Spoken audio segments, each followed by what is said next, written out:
All right, everybody, good evening.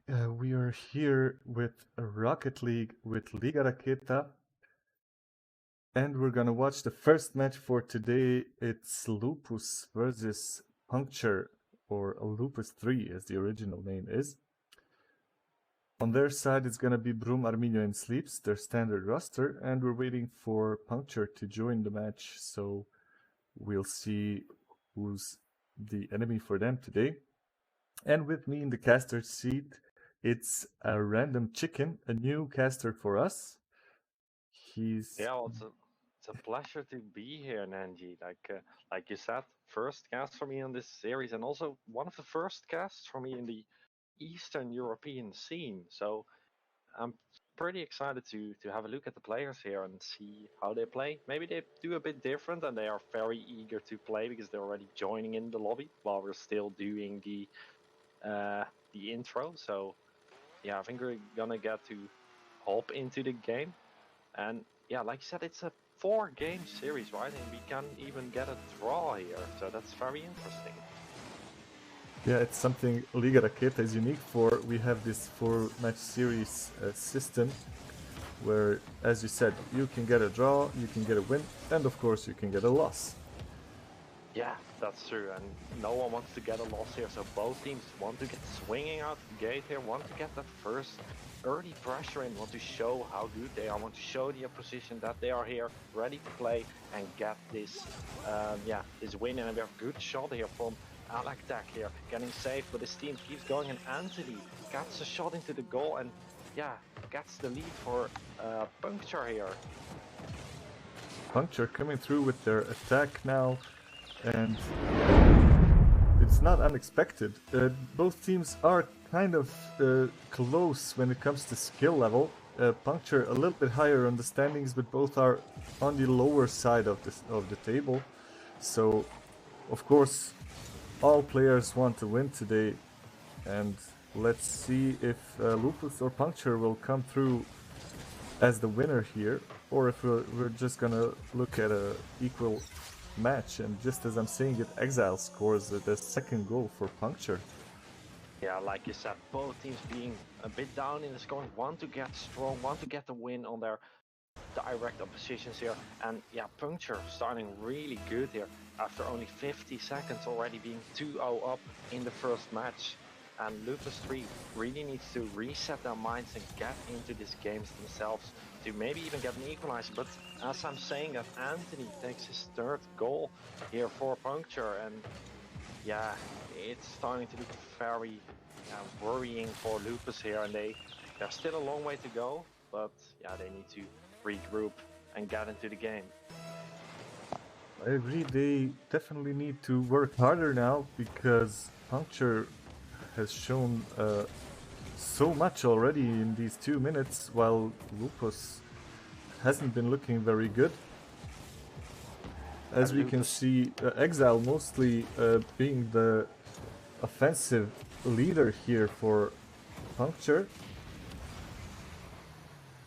yeah, like you said, Lupus really struggling, but they are coming in now, and they even get some offensive pressure off now. Sleeps here, getting a shot up onto the backboard while dropping down, but Alaktek gets the save away, gets it back to the middle, and now passing play to Exile, who has an open net, but Sleeps there with good speed, gets the save, turns the ball around, and yeah, tries to make room for his team here. Now Exile on the backboard has room, but panics a bit there on the backboard, shot on the goal, triple commit on the save. Lupus needs to strike on this, but yeah, it doesn't happen there, unfortunately. But that was a good opportunity for them. Room now tried to find his teammates there in front of the Puncture goal, but nothing really happened. 2 whiffs at a time. Alec. 2 whiffs at a time, and now Alaktak with a shot there, but Sleeps again being that savior there, and again being there in time. But we have a shot from Exile, good demo there on the goalkeeper, making 4-0. And yeah, we're seeing Lupus getting some pressure off there, Nanji, but it's still Puncture deciding the flow of the game, getting the chances and getting the goals. Yeah, as far as I've seen, Sleeps has shown the most defensive engagement right now, while Brum and Arminio to be honest, haven't shown much so far, but hopefully that'll change soon. On the other side, Puncture doing really well, and you can see it by the result. Yeah, and what is very important about Rocket League is that you play as a unit, and you need to play as a three-man team. You can get on some spots solo, but you need every teammate to be in a good position. You need to rotate like a team, and you need to make sure that you get to find each other, find the spaces, and Puncture is doing that very well at the moment. But now we're getting U-Sleeps are coming in there, ball rolling in front of the net, and he makes the first goal here for Lupus in the series. Leaps now coming through with the goal and getting Lupus some faith and hope right now. 2 minutes is more than enough to score 3 goals, but is Lupus 3 strong enough to do that against such a powerful Puncture team? Ooh, almost an own goal there. Like you said, they almost get that too, but now Electa with a nice with Arminio coming up, tries to get past, but Puncture is holding strong and just lets the clock tick down here. And yeah, they just need to get to that 0 and get that first win. Started well, but yeah, Lupus, maybe this one goal can also help them slingshot into game 2, and yeah, maybe in game 2 they can start off better, not get scored on 3 times in 50 seconds, and yeah, then turn the series around. But yeah, still 1 minute left. We have to see what happens, but at the moment the game seems to have calmed down a bit. Both teams trying to find their grips again, trying to get pressure. It's Puncture who's slowly creeping up onto the goal here for Lupus, but yeah, no real danger just yet.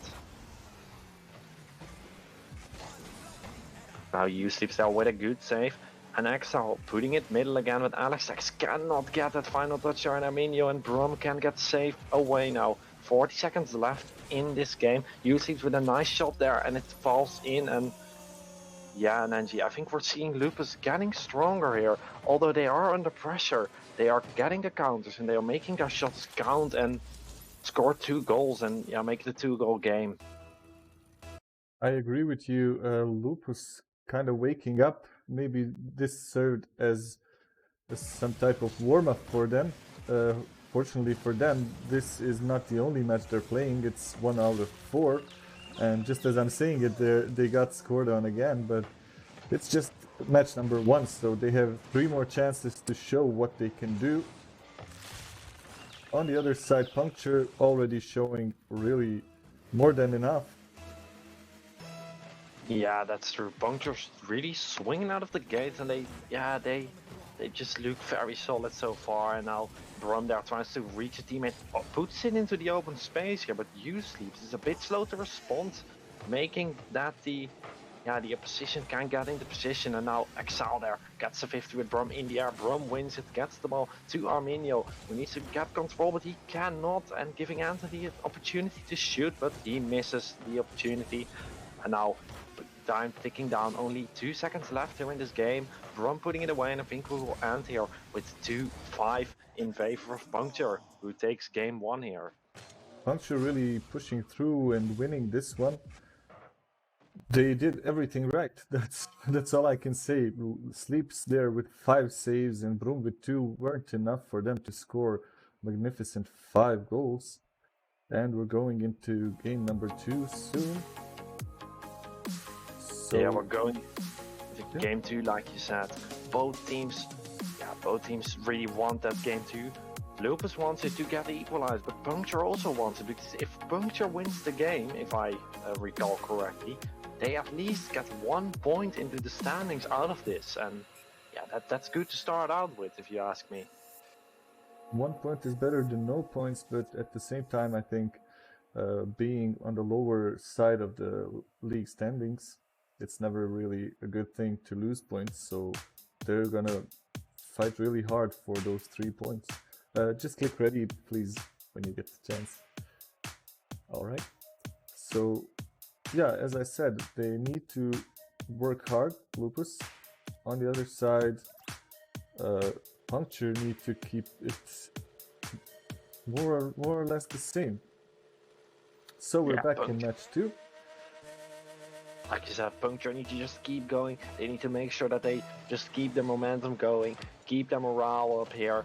And yeah, they are starting to get really strong here. And ligaraketa almost gets a shot of going goal there. Puts it middle there. His teammate there, Exile with a shot. Ball still going on. And Anthony just gets it. Yeah, he just smashes it under the crossbar there. And yeah, immediately again, Puncture just swings at Lupus with big strength. And yeah, just make sure that Lupus cannot respond even. They only hit the ball once and they're already behind again. So that should not be a good start for Lupus and not the thing that they hoped for when they started game 2. Really not a good start for them now. After losing the first match, now it's 2-0 for Puncture. Lupus 3 now getting into more and more trouble, while Puncture is getting more and more comfortable here. Are getting into more and more trouble, like you said, and they seem to have lost it a bit. The passing plays in front of their net are just not intercepted at all, and we're just seeing Puncture just controlling the game. Although we're seeing Lupus now getting a bit ahead, they're trying to get something going, but unfortunately, Sleeps now puts it in front, gets a shot up, gets it on the crossbar, but cannot get a goal.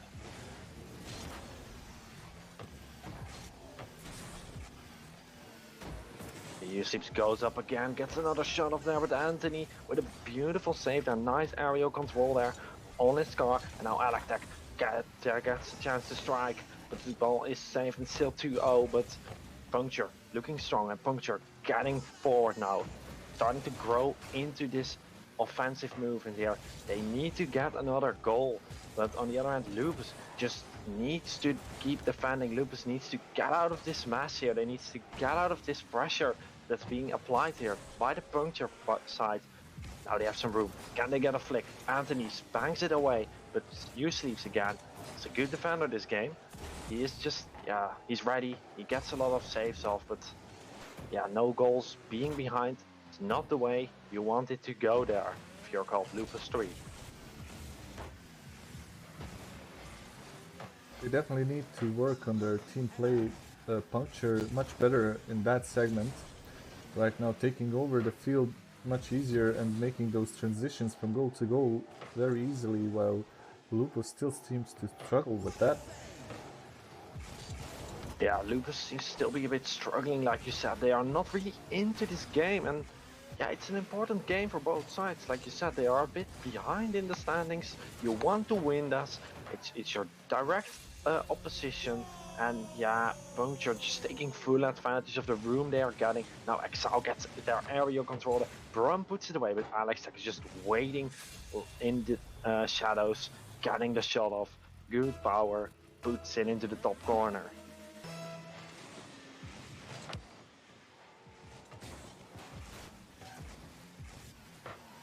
Now it's important to see we're reaching the halfway point. What is going to happen? Will the momentum shift to the side of Lupus, or will Puncture just keep controlling game 2, get the win in, and yeah, just get into the driver's seat to win the entire series even and get those so important 3 points?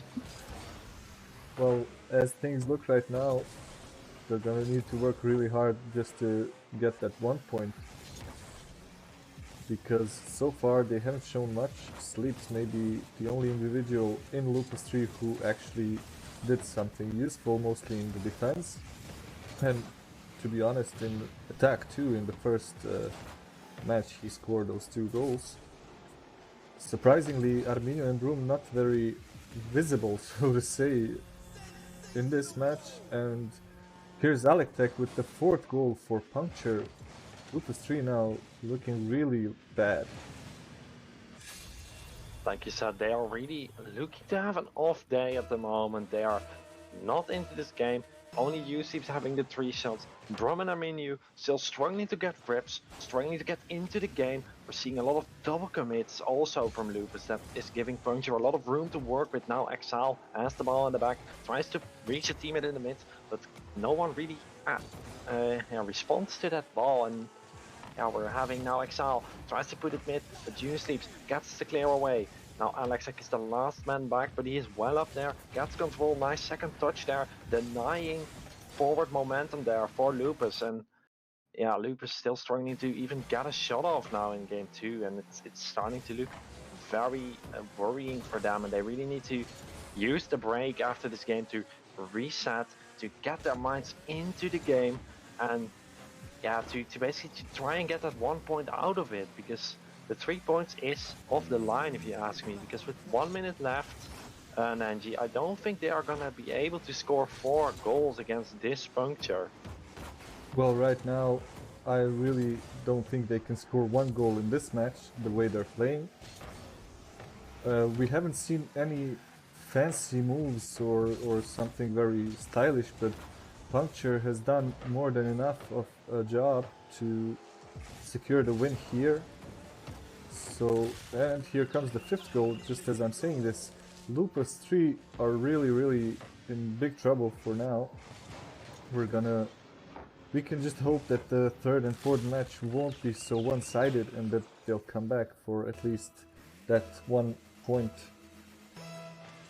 Yeah, that's true, and yeah, it's a shame for Lupus, but Puncture, yeah, this might be like the morale boost they need in the season to get up the table, because yeah, being a bit behind, now winning in this fashion, it will boost your morale, it will boost your team spirit, because yeah, it's really not anything going wrong. I've seen some double and triple commits. Also, you see Armenia, that's right, a musty flick, but not really having power. But yeah, the defense was a bit thrown off because of that. And then there was a bit of room here on the side, and Brum just, yeah, driving into the room, getting a shot off in the close corner, and getting that first goal in this game for Lupus. Yeah, Lupus scoring that 1 goal won't change much in this match, but at least it can give some motivation to them. Especially considering the fact that after this match day, after these matches are over, we'll have a break of 2 weeks. So they're gonna have to regroup, they're gonna have to train as a team to try and get into the mindset of winners. Yeah, well, that break can maybe just be the thing they need to get back into the game, get your team spirit up. But just to make sure I'm not so known with the league, but if Puncture wins now, is the series over, or do we play 4 games nevertheless? We can play 4 games nevertheless if Lupus 3 decides so, because they have the right to forfeit the last game if they're already behind. Like if they're already 3-0 behind. Okay. Well, then that's just for my own. I think all the viewers knew that already, but yeah, I'm a new guy here, so I didn't. But yeah, I think for Lupus it might be. I'm hoping for them they will win, because yeah, winning that last game is something that yeah, it doesn't help, but winning 1 point going into the break can help, and even like bouncing back from being outplayed 2 games. I think if you pull it off to get the equalizer in, I think that will really help you as a team in the long run, because then you have shown a mental reset. You show that you can bounce back from being outplayed in every aspect, even maybe in 2 games, and just turn it around to get the equalized series. I think we have some issues with the server right now because... Oh, no, everybody's joining. It's okay, we can continue. We can luckily still continue, although I think we're still missing 1 player, but because we are 7 and we need 8, because we are with 2 here and we have 6 players needed, and I'm not gonna be the sub, because that will not go well, because I'm not that good. Yeah, Anthony is missing. I don't know what's happening. Yeah, well, we can just he's crashed, I think, but yeah,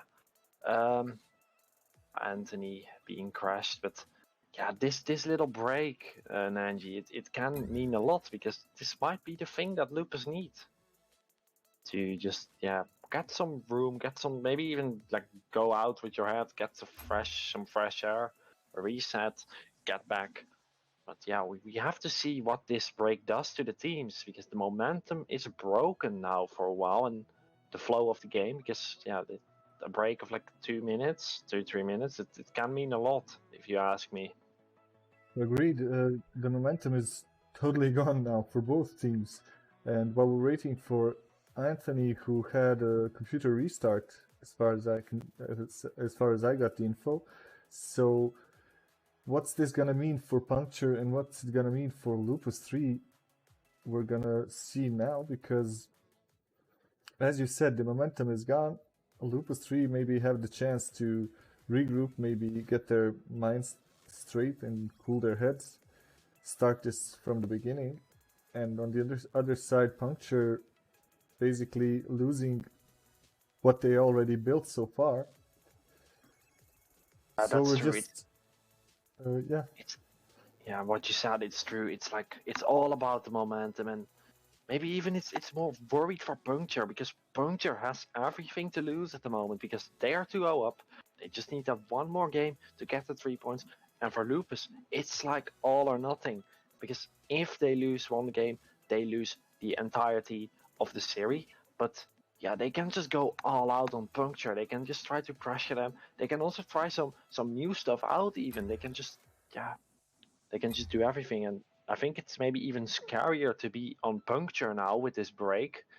Although Anthony is the one who disconnected from Puncture, so yeah, but Puncture getting in a new game, even like it can be changed all around, and I'm not gonna be surprised if we are gonna be seeing a completely reborn Lupus, even maybe, and Puncture just struggling for the grips. But on the other hand, Puncture looked very strong in the first 2 games, and they might be even able to just keep that going. But we have to see.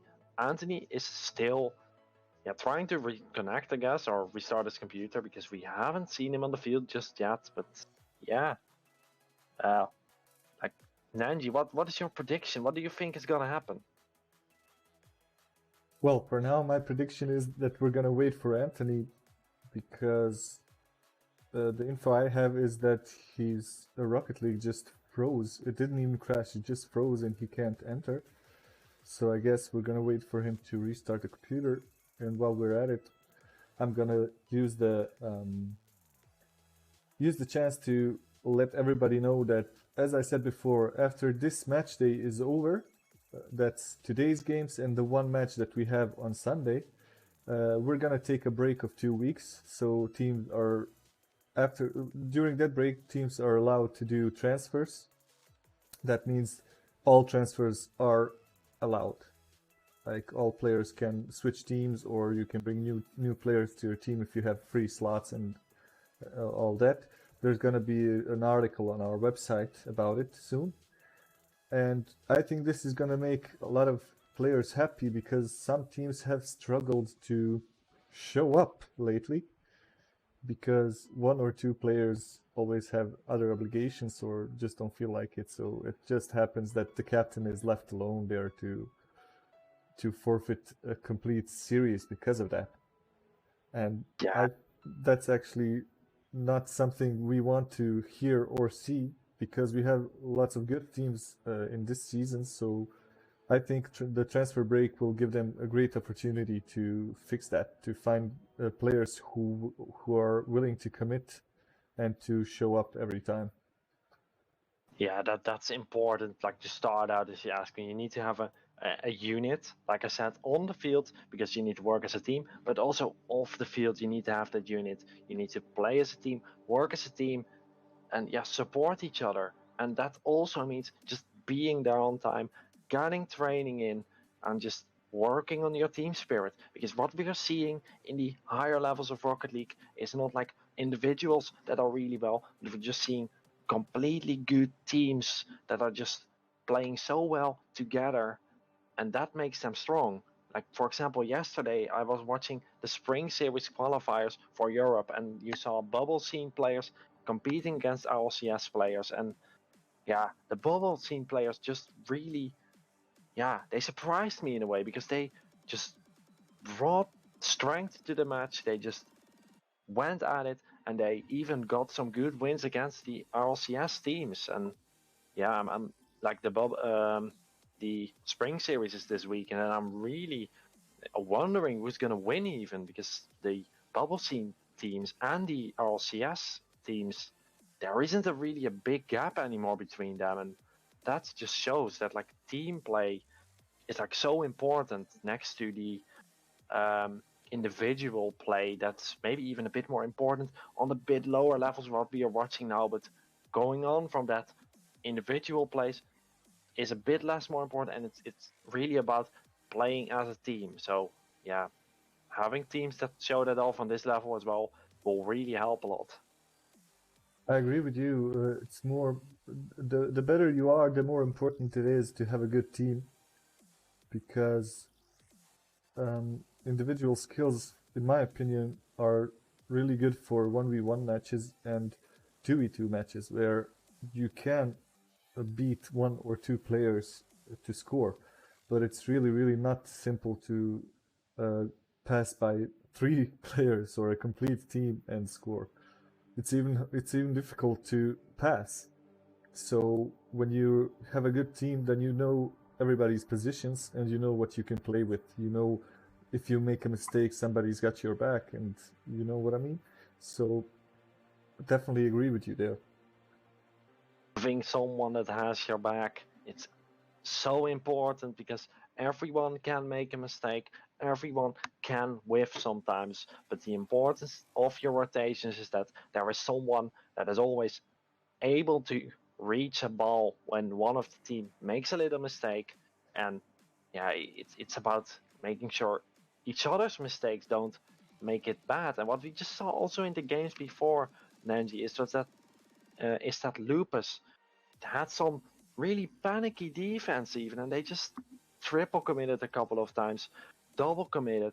They got a hit, but yeah, then you double commit, you just put the ball into the room, you put it into the midfield, there was no one ready to follow the ball up, and you just basically just pass it away back to Puncture, who just can keep coming at you. And then after a couple of shots, couple of backboard shots, you just lost all your boost, your boost starved, you're stuck in your net, and yeah, then it's just waiting for the opposition to strike and getting the goal off. And that is a way that you really need to watch. You need to create your own space as a team. Agreed with you there. Anthony's still struggling to enter the match. And Puncture, they're reporting that they don't have a substitute available, so if it doesn't work soon, we're gonna let them play 2v3 if they are willing to. I'm really sad about this because it has been a good series, but we can't really sacrifice the stream and postpone all other matches because of one PC. Yeah, that is true. Like, you need to, the show must go on, like they said. And it's really bad for Puncture in this moment, because they were doing such a good job. And now with two players against three, if they need to do consult to that, it's gonna be very hard for them to even, to even maybe keep the equalized goals. They have 1 point already, but that's not what you want if you start this well. But we have to see what happens. I'm not sure what the rules say about getting people in, but that's why we have you here, I guess. Exactly. We're just gonna recreate the server, so just to be sure that it's not that. That's a fair thing, because we have seen Psionics screw it up a couple of times with the service. Sometimes it just doesn't work, and yeah, that's still unfortunate, but I guess it's part of the game as well. It's also part of streaming.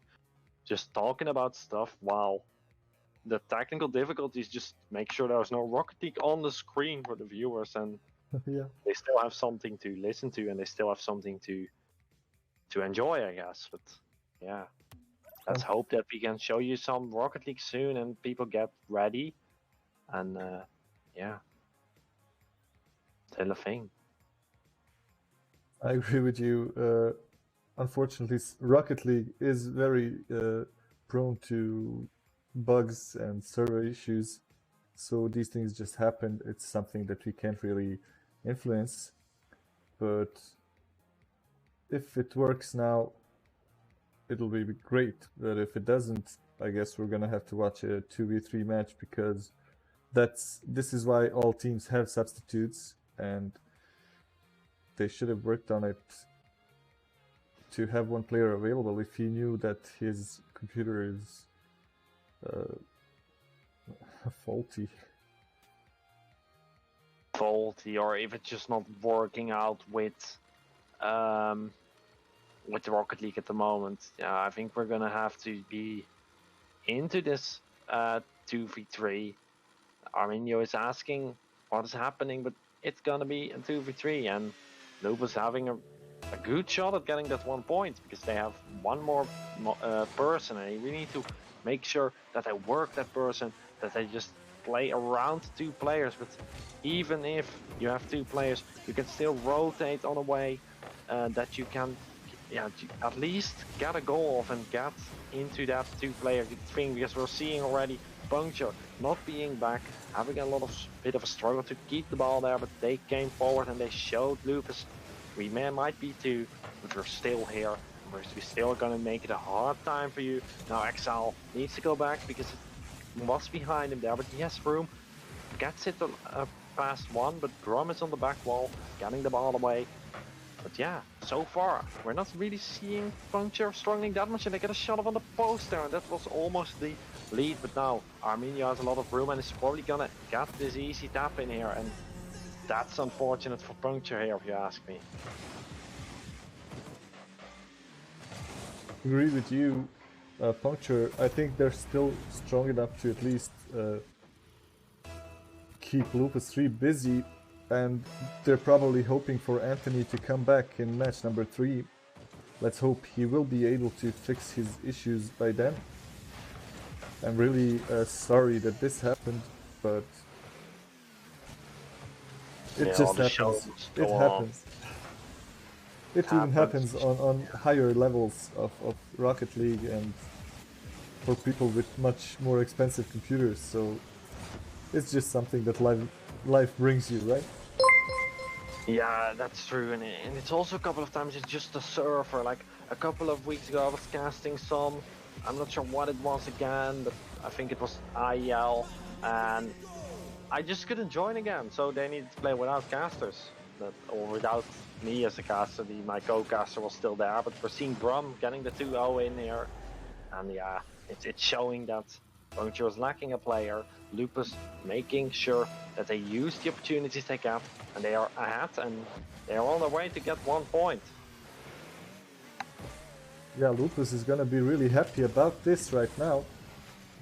Puncture not so much. In my experience, Exile is a very aggressive player, so probably the best bet for Puncture would be to stay behind and look for that counter attack to try and get the equalizer, or in this situation get 2 goals to equalize, because they really want to they probably really want to keep this winning result for them. They really want to get the winning result there, but yeah, still they are like it's 3-0, and yeah, it's hard to say it's exciting still, because it's 3 versus 2, and the way it went in the beginning with the one-way game for Puncture, it's now a bit of a one-way game for Lupus, but it's not entirely because they reset. I can see them rotating a bit better, but yeah, it's about Puncture having only 2 players. But still, we are seeing Axel now trying to get something going now. Electric being up there, but there it was safe there by Arminio. Nice save, and now Brum whipping the ball, but there's still room. Ball middle to U-Sleeps, but Axel gets a save of, puts it into the open space, now needs to follow it up, but gets denied there by U-Sleeps. And now Electric and Brum there in the air, but Electric misses the ball. Empty goal now for Lupus, but Arminio didn't shoot.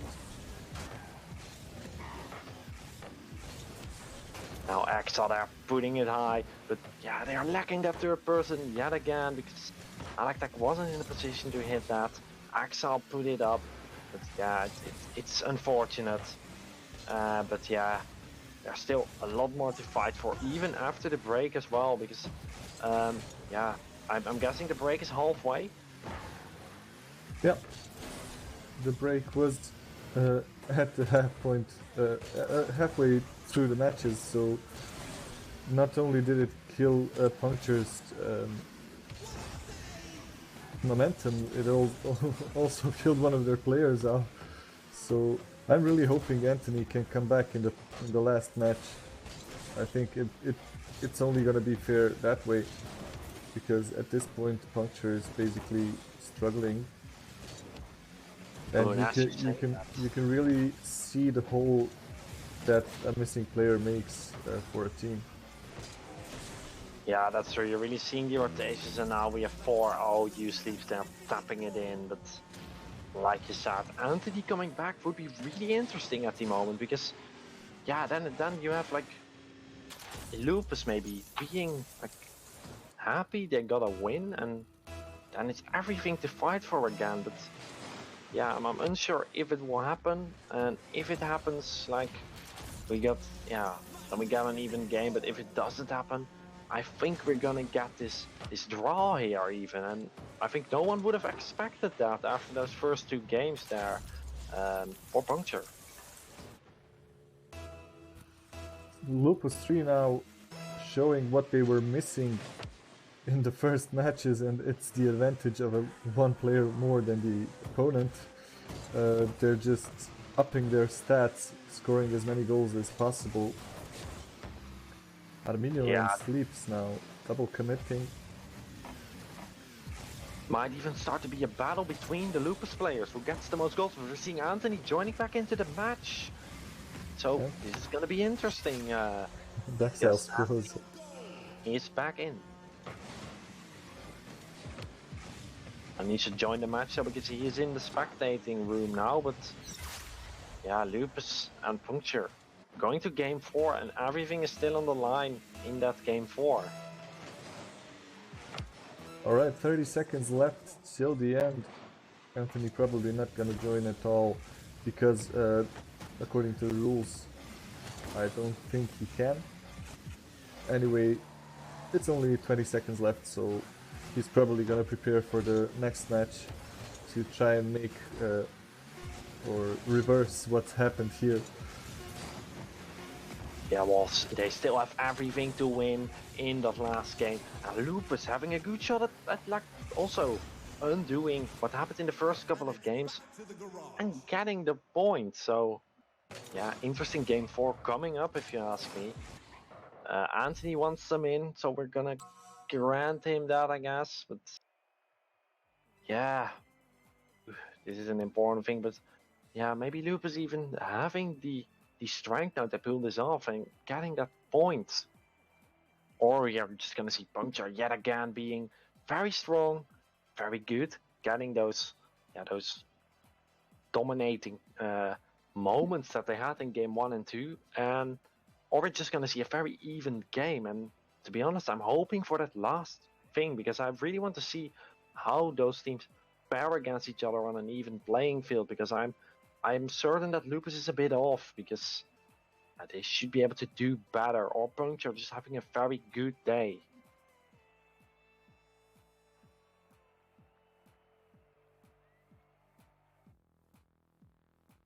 Okay, let's see how the last match looks. I think Anthony is here, running the match this time. Everybody's here, so let's see the showdown. Let's see who wins this. Lupus 3 fighting for that 1 point, and Puncture fighting for 3. Everything on the line, 5 minutes remaining till we are knowing who's getting points, who's going home empty-handed, or if both teams get a bite of the cherry here. But Brum now getting forward, tries to get the first opportunity in for Lupus in game 4, getting bumped. U6 has a lot of room but cannot get the shot over. Exile will get the save, bump on Anthony, Axel struggling there with Arminio. Takes the ball away, gets it away, needs to get it middle, but Alex Tech gets it away. Still the ball is bouncing in front of the net here for Puncture. And it's looking like a much more even shot now on the goal here. Gets off there. Arminio and now on the crossfire for Lupus. Lupus looking very strong here in the first minute here of game 4. Lupus seem to have found the courage that they lacked in the previous matches. On the other side, Puncture probably very frustrated by what happened to Anthony. So I guess this is gonna be a very aggressive match from both sides. There's no time to be angry because everything is still on the line. 4 minutes left. It's still 0-0. Alex Tech now going up. Tries to get the double touch, but Arminio is on the backboard watching the ball. Passing it to Brum, who gets it away, and in that just passes to Axa. And that's what I'm saying. They are passing it to their opposition, and with that they are giving Puncture a good opportunity that goes on the crossbar and down on the post, and it's still not in. That was some tense moments there for Lupus, but it's still happening. Ball in front of the net. I mean, you need to get it away.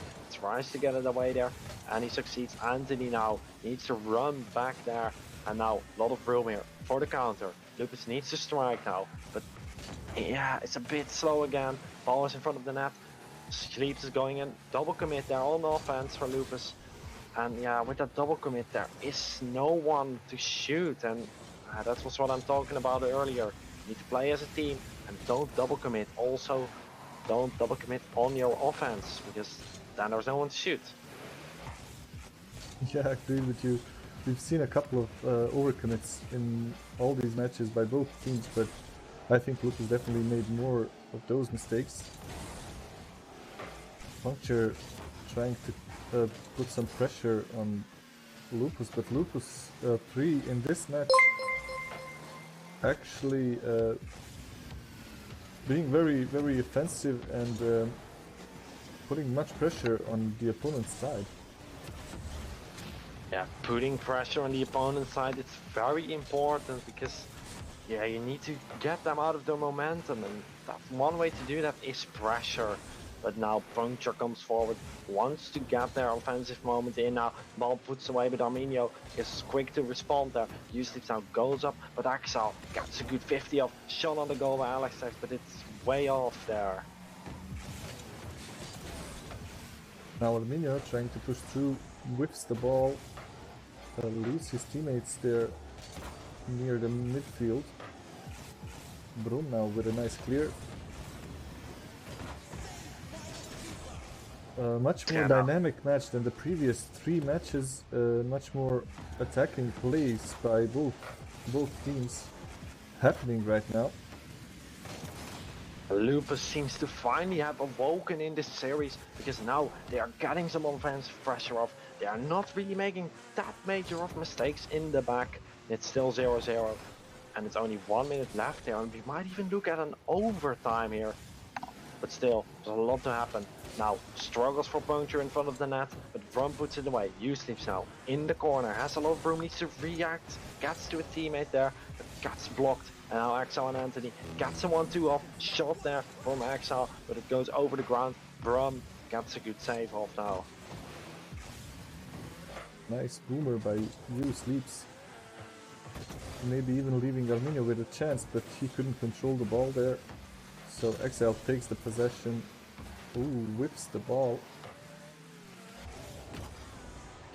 And now Anthony there puts it on the ceiling. Brum gets it away, comes forward now, needs to reach teammate, but it's a bit of a bad pass, unfortunately.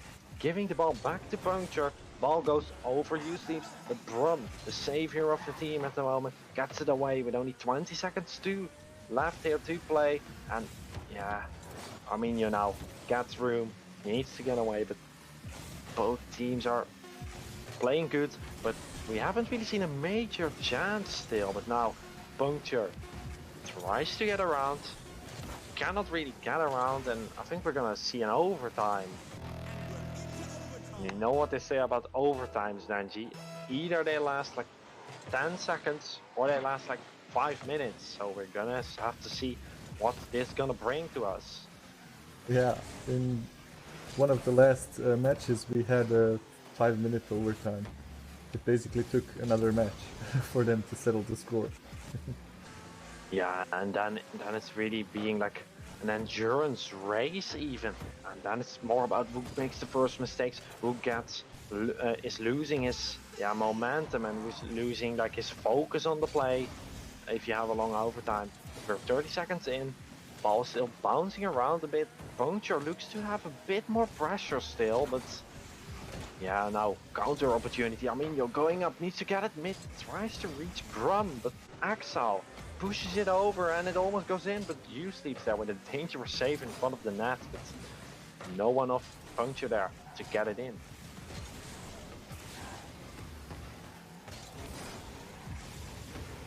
Armenia now struggling to battle it out with the whole team of Puncture. Sleeps still pushing forward, trying to create a chance for his teammates to shoot on goal. Now Arminio there having a lot of room. Brum sneaks in and takes the ball, needs to get control and does that, and yeah, gets a nice flick off. Arminio now cannot really push the ball in front of the net, and yeah, that's costing the opportunity because it was good, but now Sleeps tries to get it middle, but in that he loses the ball again, and now it's back in the midfield. Vu takes control of this ball. Vu gets the first major opportunity in this overtime because we're still waiting for that. Both teams really solid in the defense, but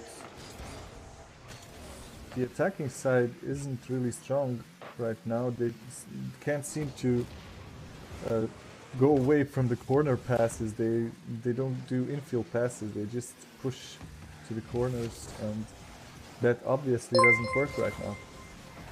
No, like you said, that doesn't work because we're here at a level that both teams know some basic rotational patterns, and you cannot really break that by just going into the corner and expecting a whiff, because you need to be more creative. You need to get something going in the midfield that we're seeing. But now Puncture passing the ball around the midfield, but again goes into the corner, but in that Alexx get a good shot off, and now there's a lot of room to get a shot off for Anthony, but he takes a bit too much time, and in that ball goes on the backboard there. Can someone of Lupus respond to that? But it's still a bit back and forth, and both teams are not really there to take major risks just yet to finish it off, because they just want the best outcome for them, being that 1 point for Lupus or 3 for Puncture.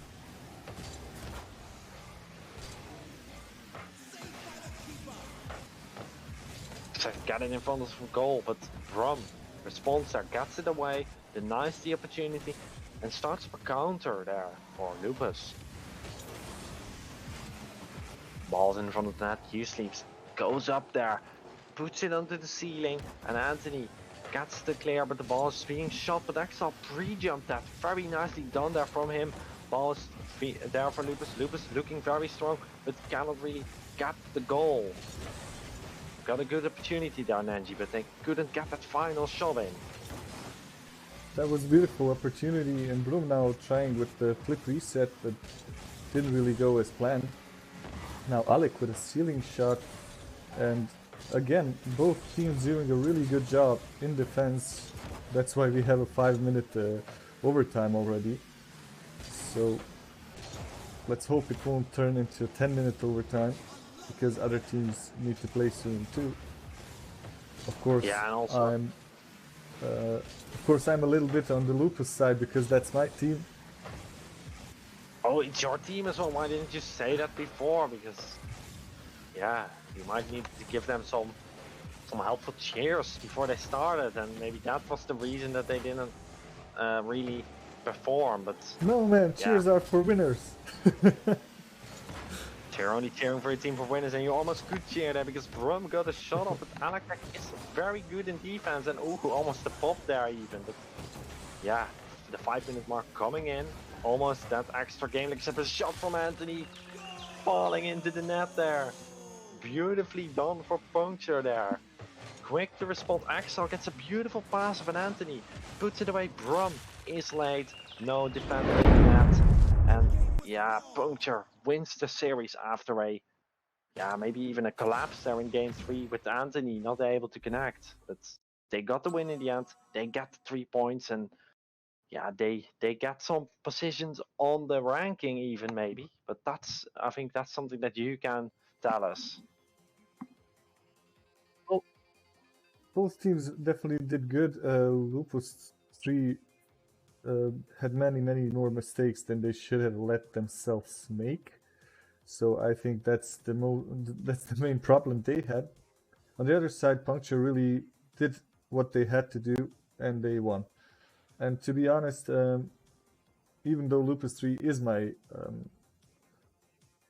team, they didn't really deserve the win here after such a bad performance in the first 2 matches. But it happens. We'll take a short break and we'll be back with the second match, and that's Dem Kidz versus LED Gaming.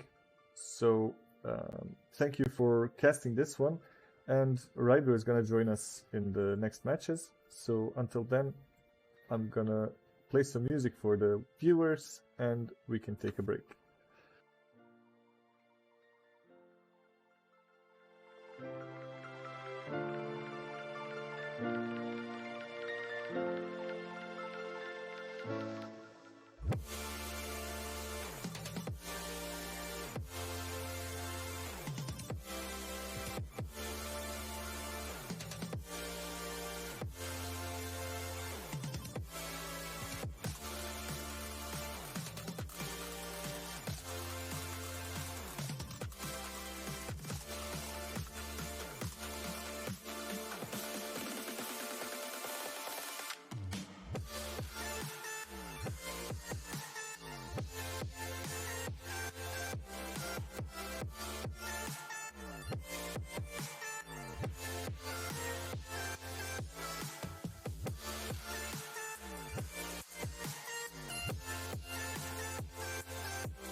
And welcome back, everybody, to the second series. I'm your host and cast Rider.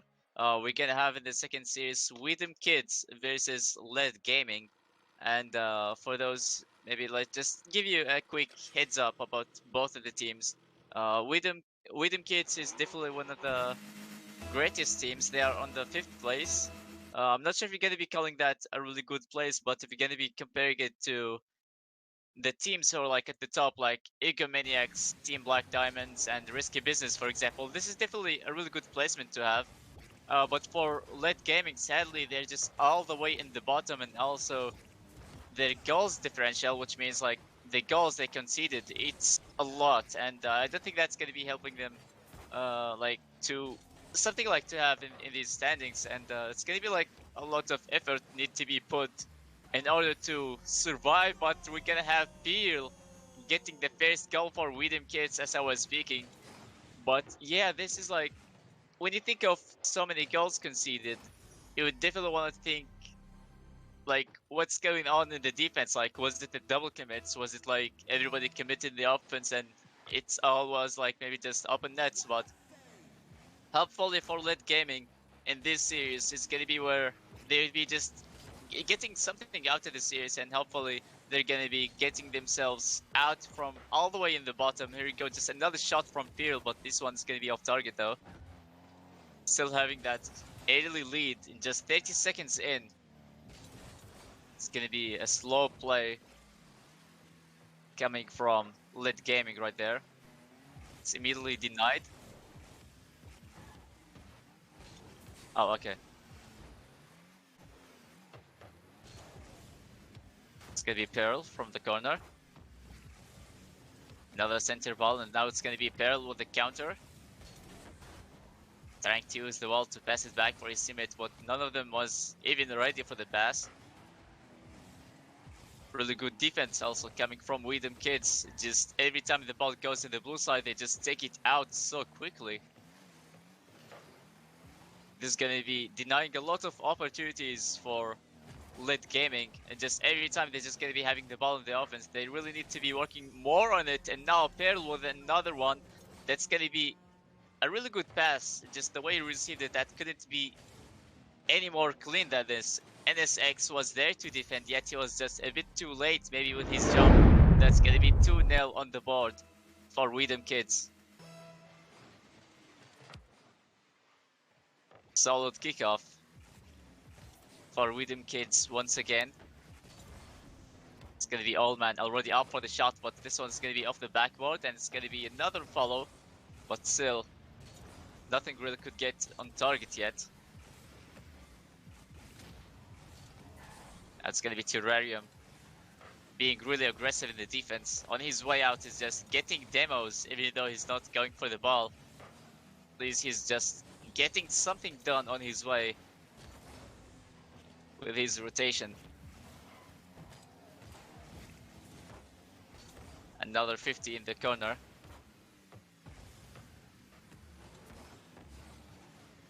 Now it's gonna be Pearl once again trying to receive a pass, and the bump just coming out of nowhere, preventing him from having any momentum in the offense.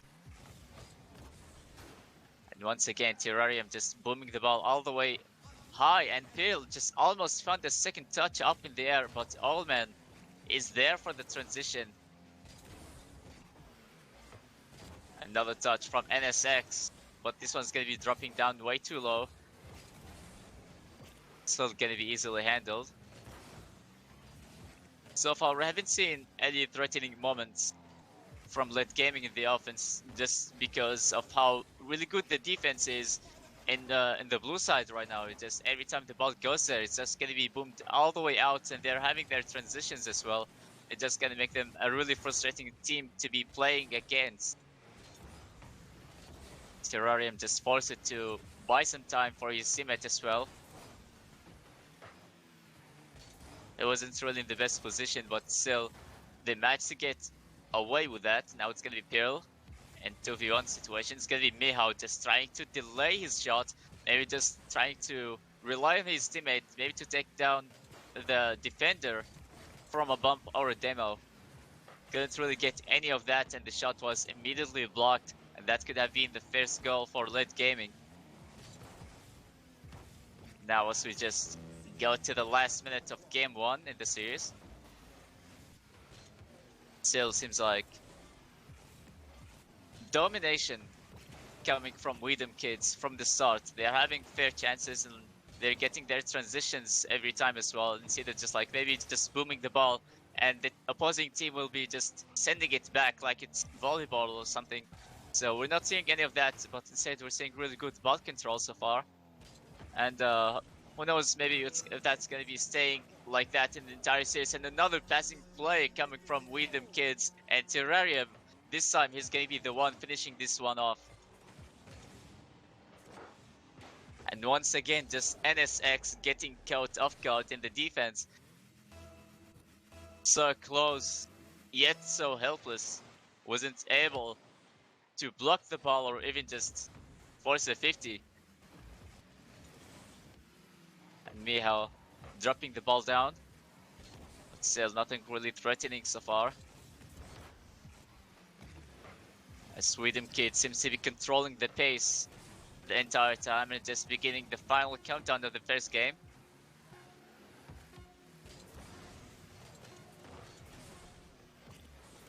And that's gonna be it for game 1. That was a great start for Dem Kidz, but for Led Gaming, they seem to be struggling a lot, and every time we're just seeing a lot of those 1v1 situations where just NSX is forced to play the last man and also buy some time for his teammate and try to find the balance when to go for a challenge. So it's just like getting put in awkward spots so many times, and they seem to be really lacking when it comes to those transitions and counter attacks. But for Dem Kidz, they're showing great potentials with the way they're controlling the ball, like controlling the pace basically. And also really liking the effectiveness or efficiency, maybe, the defense of Dem Kidz. Just even if the ball is going to be high on the backboard or something, they're always able to find a way to boom it all the way back and also have somebody else to go ahead and follow it. So that is a really impressive defense coming from Dem Kidz. And hopefully we're going to see more of that. And also for Led Gaming, I'm really hoping to see some kind of adaptability and also just like cleaner rotation, I would say. Just every time it's just going to be leading to some 1v1 or like 2v1 situation. And you know there must be something really wrong when that happens in 3v3. In 1v1, that is completely normal to have 1v1 situations, but in 3v3, you know there is something wrong and something needs to be looked at. And here we go, just almost a minute in game 2. Seems like both of the teams are struggling to find some control. Now NSX just booming the ball all the way to the blue side, and once again just Pearl with a clear. It's gonna be NSX still getting his pre-flip done. Now Terrarium just putting the ball high. It's gonna be off the crossbar, but still goes in. And once again, Dem Kidz just take the lead in game number 2.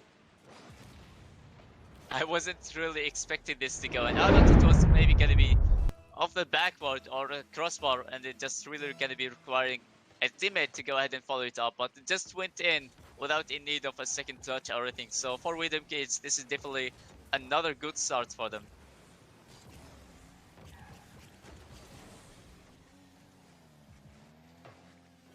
And now once again for Led Gaming, they have to respond back. They have been scoreless in the previous game, and once again Terrarium almost got that pre-flip going. You can tell that Dem Kidz are feeling really comfortable in the offense.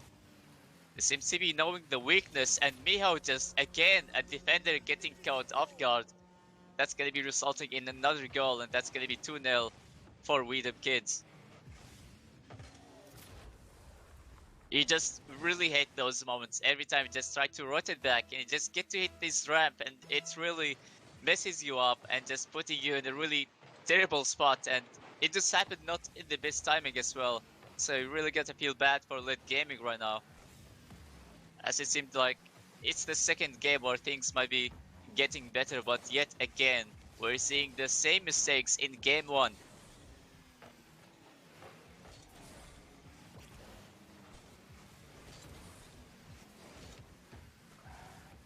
now Miho on the transition, trying to get something done. Just gonna be a center. It's gonna be cleared immediately. And SX maybe a pass to the midfield, but again, just Miho wasn't really ready for it.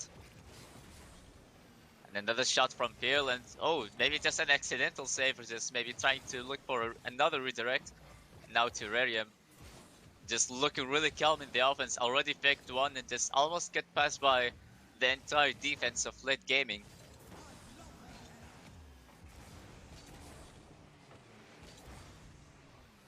The midfield control is looking solid for Dem Kidz. It's gonna be Pearl. Just they seems like they're still very comfortable going for a lot of flashy and stylish plays. Even though those shots don't seem to be always really close, yet they're just still feeling comfortable controlling the pace. A really nice solo play coming from NSX, almost found the dunk later on. It just really needed something to finish it off as well. Just scoreless for another game.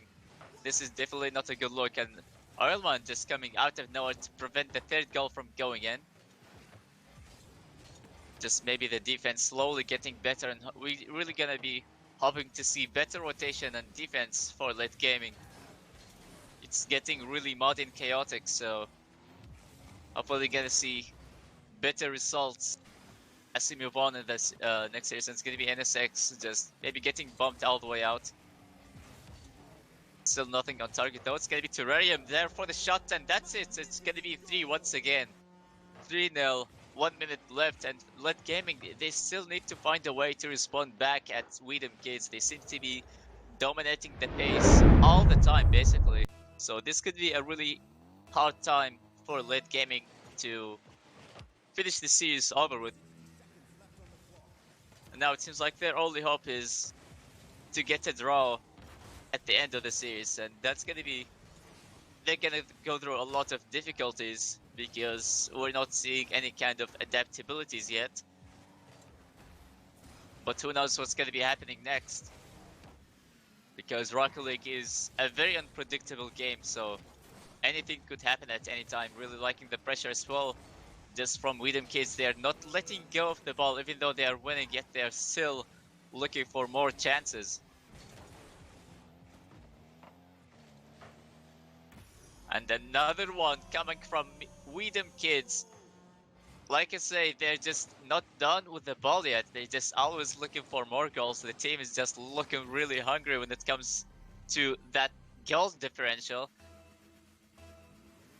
So for Dem Kidz, I think they're having a really good chance for it to boost themselves up when it comes to the standings and also the goals differential. But for Late Gaming, this is another struggle for them, and I just really hope for them to see better adaptability in the next game, as their only hope right now is just to walk away with the draw. The ball is still alive in game 2. It's going to be NSX.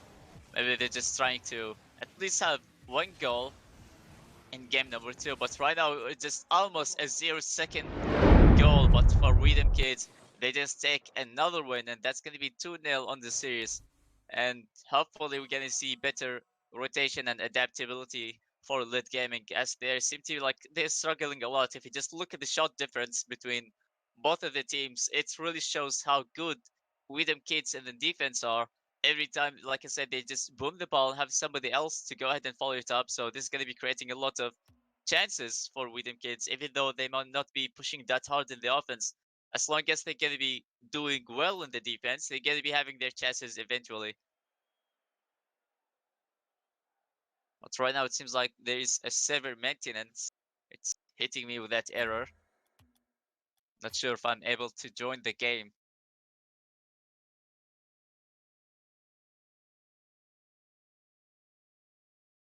Oh. So we're gonna have to recreate the private match right now, as we got an error, and that's gonna be preventing everybody else from joining in. So we're gonna have to create another private match, and we hopefully gonna start our action very, very soon. It's not gonna be taking long though. So Dem Kidz, they seems like they're not cooling down yet. They started hot and they're still looking hot. They're having the kind of aggression going from the beginning of the game. Even though like in game 2 at the beginning it didn't seem that good, but later on they just grabbed the momentum and once again they just started to absolutely dominate. And this is really good for Dem Kidz. But who knows? I think like late gaming they're having their moments sometimes, but it's just more of a struggle. And hopefully at least for late gaming, maybe they're just gonna be having to step up their defense a bit more and just at least stop making the goal differential even worse than it is, and maybe at least just even if it's not gonna be a draw, at least just walk away with one win. And I think that's still gonna be very important for late gaming to at least get something done out of the series. And right now we are starting game number 3. We're just starting off with a very normal kickoff. The ball was still in the midfield, so it wasn't really a kickoff that was won. So it was just a neutral kickoff, and right now we're still trying to find a way.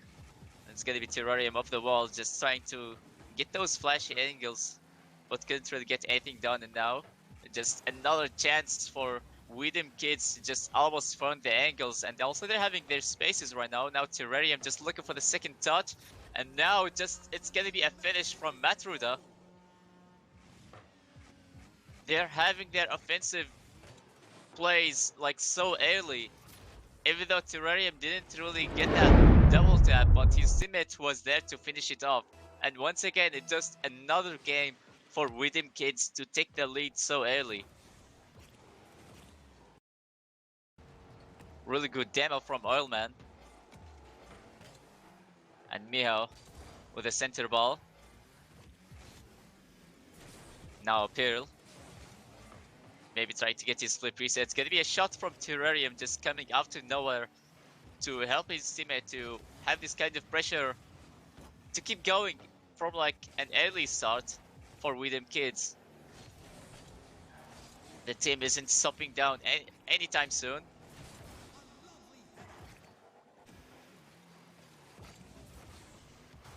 And for late gaming, it seems like they're just throwing themselves at the ball every time they get the chance in the offense. So it seems like maybe it's the desperation to get something done in the series right now. But those chances seems like at least better than having nothing at all. So it's not in 1v1, and NSX right now just finally breaking the silence. And we're gonna have a tie game. It's Miho just finally finding the space to work with, and he just decided to pass it for his teammate, and NSX was there to follow it up. That was a huge gap in the defense. It's very hard to let this one go, and that's gonna be one on the board for late gaming.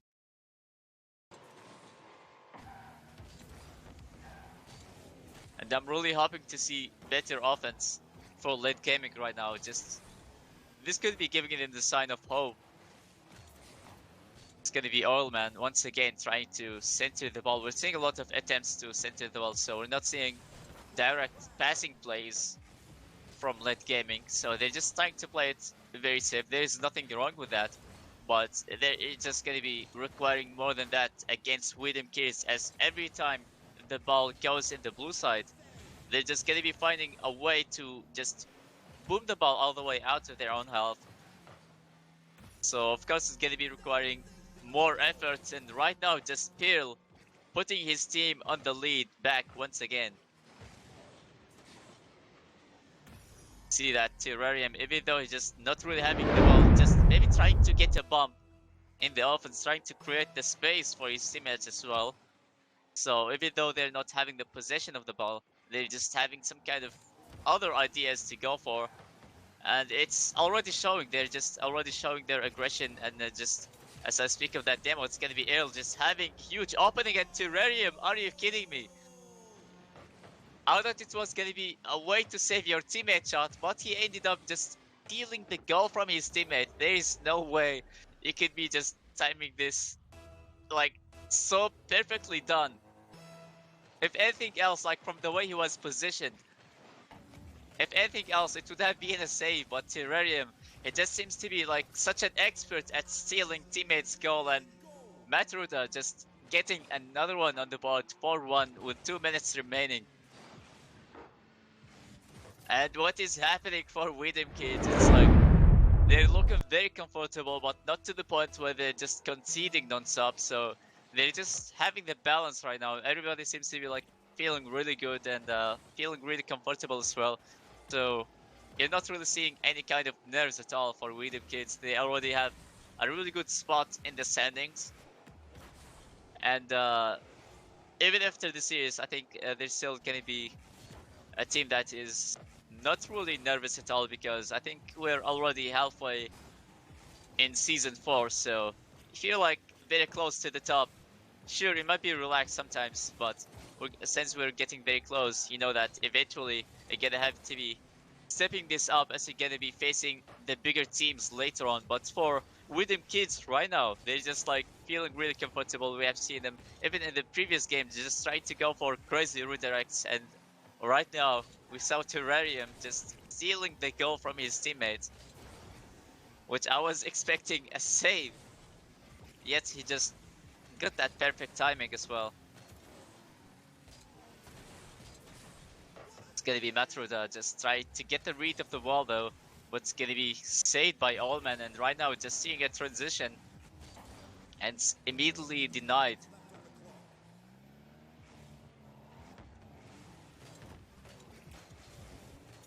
And again, just the ball staying in the outside for so long and just going to be creating so many chances for the opposing team to keep centering the ball, just maybe even go for their bumps and demos, which is what they have been going for. And Peel with the maybe just getting a doink.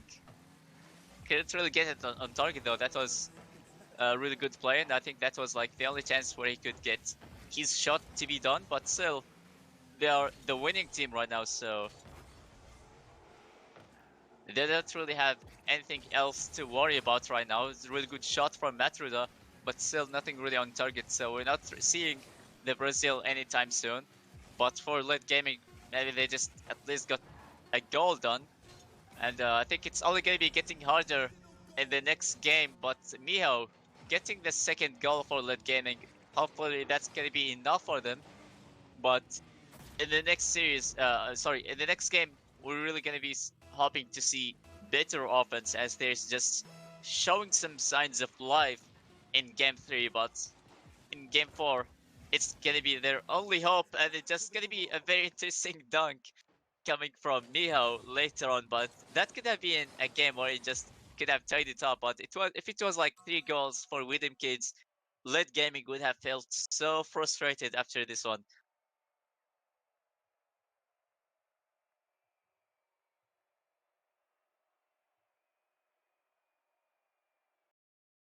It looked really good for late gaming at the end, but for Dem Kidz, it seems like the team isn't stopping anytime soon. And like from the start all the way to near the end of the series, it seems like this team isn't really stopping, and they have really proven that they are just controlling the game right now.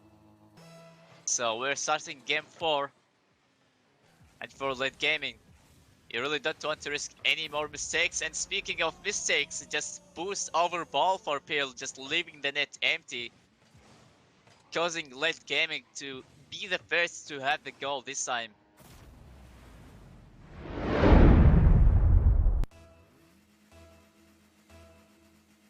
Late gaming really needs to step up, and they can't risk any more mistakes in the defense this time. So they really need to make sure to look calm in the defense, make sure there's like no double commits, and also have better transitions in the offense. Don't overcommit. You still have that maybe 1 goal lead. Maybe that's going to be enough for them if they're going to be really consistent. But to be, you know, you really need to secure your goals, especially for having these kind of mistakes for a while now. So yeah, just basically try to be more consistent and don't risk making any more mistakes, especially in the defense. And don't overcommit. You still have that 1 goal lead, so we're hoping to see that lead to stay for late gaming. It's gonna be another shot from Pearl, but again, it's gonna be off target. Huge space given, yet they couldn't really work with it.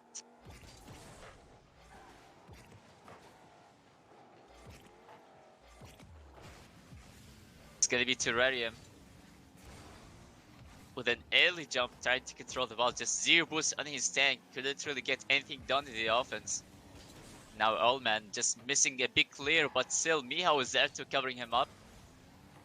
And again, just NSX trying to clear the ball away. We're seeing a lot of whiffs and just maybe a bit of panic in the defense once again from Led Gaming.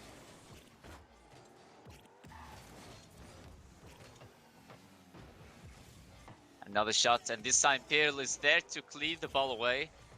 Now Terrarium looking for a pass to Metroida, but Metroida wasn't really ready for it. And now NSX looking for the transition, getting the dunk in the corner though. Still, they're just trying their best right now to have this kind of offense and prevent the ball from going in, and it just goes in as I just say these words. And now the lead is just taken away, and now we're tied up 1-1, and NSX is just getting beat to the ball. Maybe wasn't really ready from the way he was positioned, but that could have been a moment for Late Gaming to be shifting up the momentum, and just they had that early goal in game 4, so they just needed to be working their consistency a bit more, and if they get another goal, that could be really good for them. But right now the game is tied up and we're halfway in.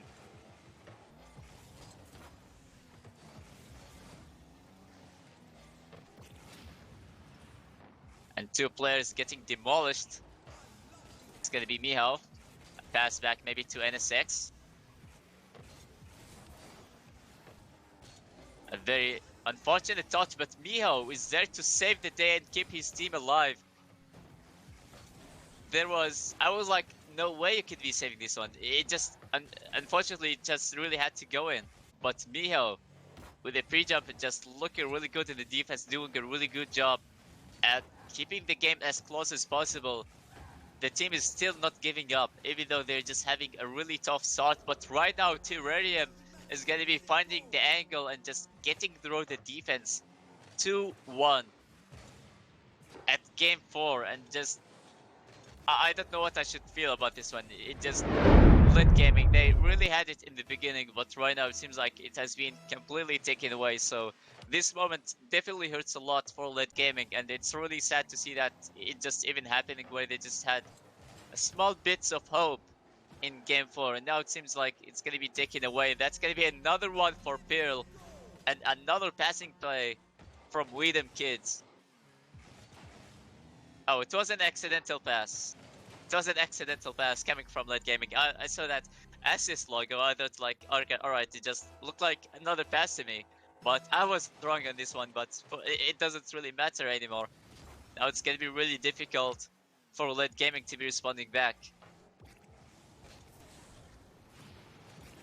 As we're seeing like most of their goals, it just Dem Kidz having their mistakes in the defense.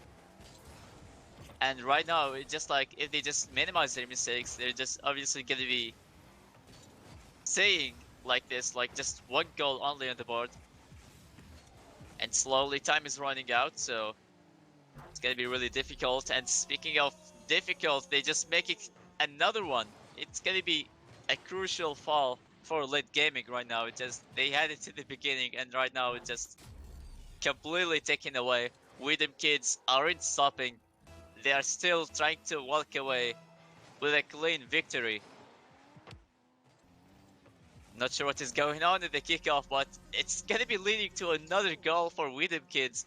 5-1. We still have 1 minute and 11 seconds left, so we still may have a chance to see a Brazil in this series right now.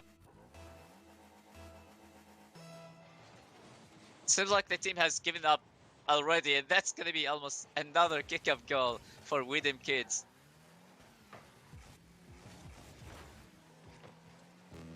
Maybe an attempt to get a team pinch for Dem Kidz. Now Phil getting a fake. It's gonna be Old Man just pre-jumping already, but NSX is just coming from the sides to put the ball away.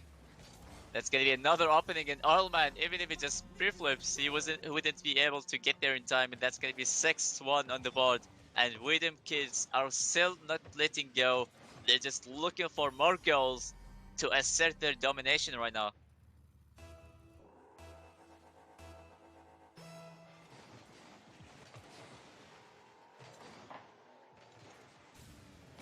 For late gaming, they really need to stop the team from scoring, as it seems like that's the only objective for now. Just stop letting the team to score, because they're just not stopping. They're gonna be obviously stretching the game even longer. We have seen how much of an eager team they are to score. So even if they are winning, they're just not gonna be stopping until the timer hits 0, and the ball would also be hitting the ground as well. So the team isn't stopping anytime soon. And it's gonna be an infield pass, and Phil getting a Brazil finally. We just see it to be done right now. Really nice passing play. It was just a 2v1 situation for sure, but just they're not even stopping with those passes. Even though they're just really comfortable in the offense, they're still going for those passing plays. And right now, just the final 5 seconds, it's gonna be NSX almost getting a 50 done there, but that's gonna be a really hard loss for late gaming. But for Dem Kidz, that was a perfect sweep for them, and they also managed to get the Brazil at the last game, which was really important for late gaming. But as a way like how they stole the game from them and also managed to get to Brazil as well as a way to assert their dominance, I think this could be a really good result for Dem Kidz. And I'm really liking their offensive pressure, but for late gaming, it just really sad to see how they're just so quick to be giving up. And it just every time we're seeing those chances where it's like a player having to play the third man and just having to buy some time for his teammates for them to be coming back. We're seeing a lot of those situations, and also a lot of 1v1 situations too. So that was very important for late gaming. Hopefully we're going to see improvement next time. But for Dem Kidz, that was an impressive win. And now we're going to be taking a short break as we prepare the next series, which is, I believe, is going to be Vicious versus Kulenovići. So stay tuned, and we'll see you guys there.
And welcome back, everybody. We're gonna have our third series, Vicious versus Kulenovići. And for Team Vicious, the only thing that I know about the team is that they go for a lot of physical plays. I'm not really sure if we're gonna see that again because I remember like I only got to see it once, so this is the second time I believe I get to cast Vicious. So if you guys know me well, I'm a huge fan of those physical plays, so it's always gonna be entertaining for me. And hopefully we're gonna see more of that for Vicious. But for Kulenovići, I think they're also one of the best teams out there. I believe they're like on the top of the standings right now. Maybe like not on top 3, but they're still having a really good finish, maybe so far to the Rocket Championship Season 4. But anyway, now we're gonna be starting our game 1. It's gonna be Fritzo. Maybe trying to carry the ball all over. Now Jacob. On the transition, just Jacob getting a demo. Maybe on his way to use his flip. Not sure if that was calculated, but still, like maybe another demo for Vicious. So they're not really complaining. This could be only the start, and now Valenji just looking for the double tap. He gets it. What a way to start a series. Starting off with a lot of confidence. It was all just a solo play. Even the defender didn't even have enough time to react to it. For Vicious, this is a really good start for the team. So even if that was just a solo play, it still could be huge for them, and I think that's going to be helping up the mentality as well. Valenji once again already up in the air, but it's not going to be on target. And now Azur with the follow, it's going to be cleared by Fritzo. Now we're seeing just rule number 2. It's just the car deadlock, even though it's not head-to-head, but still. They're just not letting go of that rule at all. And just really got to respect those players, Jacob and Fritzo. And now it's going to be all up to Azur, just maybe looking for a carry. It's still going to be dropping down. And the team isn't breaking the rule at all. And now Star-Lord is there to tie up the game. They're still, even though he knows the ball is going in, he's not letting go. We can see that Valenji, he just maybe respond. He just tried to go for the boost. Or just maybe to see what's going on right there in the corner. But Star-Lord, he was there having an open net, and they just managed to respond back. And once again, the game is tied up. And I'm sure that I'm gonna be getting maybe a lot of people to be calling me out for saying that it is rule number 2.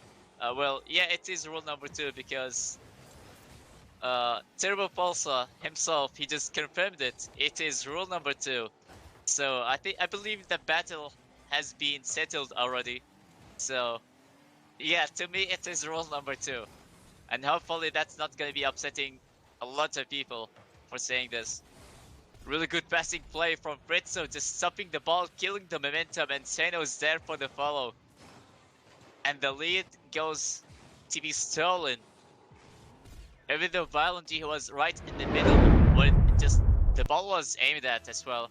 It just couldn't really get any kind of contact in the ball, and that's gonna be 2-1 on the board.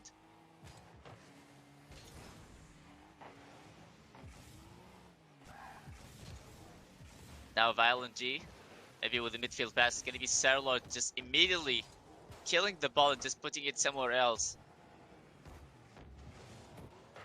We're seeing a lot of aerials right now from both teams.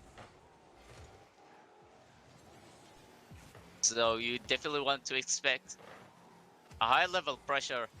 They're like even going for so many aerials, and a very impressive shot from Fritz, so couldn't really get it in though. It just bounced it all the way out to the crossbar.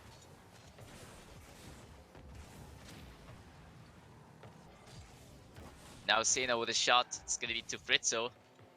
Maybe it was a pass, but still couldn't really get anything done. Now Valenji have to work with a clear. Just barely any boost remaining, couldn't really get anything that is effective for his team.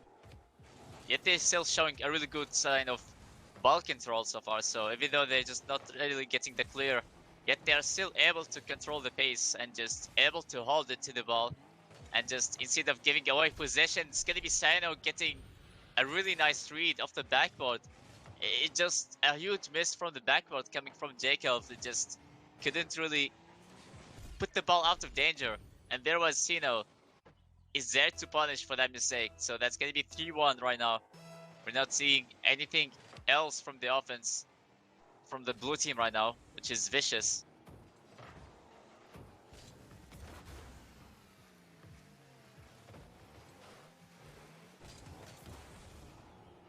Now it's gonna be Jacob. He's trying to rely on the bounce. It's not gonna be there, and just once again, Jacob was there for the shot, but Fritzo, really good defense, and the way he was just looking really calm and just not even panicking on the shot. He was able to think very clearly and managed to get a save from that kind of play. So this is a really good kind of defensive play we're seeing from Kulenovići. This is also one of the teams that is known to start off with a lot of early pressure, even though it didn't start that way for Kulenovići, but just right now it is really showing how they're able to have so many shots on target and also able to defend and not even panic at all. And it's gonna be Violent G once again getting a read up in the air, just making it 2 for his team. 46 seconds left. I'm not sure if that's gonna be possible for the team, but this is a really good play. Jacob just put the ball on the backboard, and Violent G was already sky high and just getting the read done. It is just really impressive how the team is looking really comfortable to go for so many aerials and even pre-jumps like that kind of plays. Not sure if that's how it's gonna be like, but Sellout is there to respond back and once again just make it 2 goals difference and just denying that kind of chance they were about to have to even tie up the game. And now just 35 seconds, I'm not sure if that's gonna be enough for them to score 2 more goals. So for Kulenovići, they're already off with a good start, and the same thing for Vicious, by the way. So it just both teams are looking really good, but for Kulenovići, they're just looking really good in the offense right now.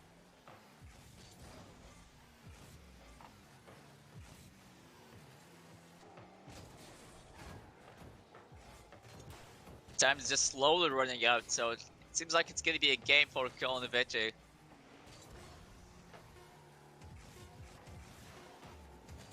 Violent G once again with another pre-jump, just trying to get a team pinch. They get a team pinch as well. It just wasn't really on target though. It was definitely getting the perfect power that they were looking for, but the accuracy wasn't really there. And I think it's really difficult to be getting those team pinches, especially with their like aerials. It's really difficult to get them, but this is really impressive how Vicious are playing. Like, I'm already liking their kind of playstyle. So they're just like almost beating Kulenovići to every ball in the air. Even though they just lost this game, they're just still looking like a solid team. So not really sure how it's gonna be like in the next games, but both teams are looking really good. So I would predict a tie series from this, even though it just looked like maybe Kulenovići just winning like every time they're just able to shut down and just shut down the offense and have these kind of counter attacks. There's just, I don't know. I would definitely expect a draw because both teams are looking really good and both are really good at something that makes them unique. So I'm hoping to see maybe more demos coming from Vicious, but I'm still fine with those getting like double taps and pre-jumps to be going on. It is still very risky to go for pre-jumps, but for Kulenovići, this seems like maybe, okay, they're just getting beat to the ball, but they're still able to have something else that they are really good at. So we're seeing a fair amount of pros and cons from both teams. And it just really makes it difficult to predict the results from the series. Really good starts for Kulenovići, and this is exactly what I've been talking about, is that they're able to start with early pressure, but now it just backfires really hard at them. And they just Azure booming the ball from defense to offense really quick, even though Fritzo was close, yet he was unable to make a save happen. They started with a pressure that I was talking about, but it just maybe not the one that would be counting in the board, but that was a really impressive counter attack from the blue team, which is vicious.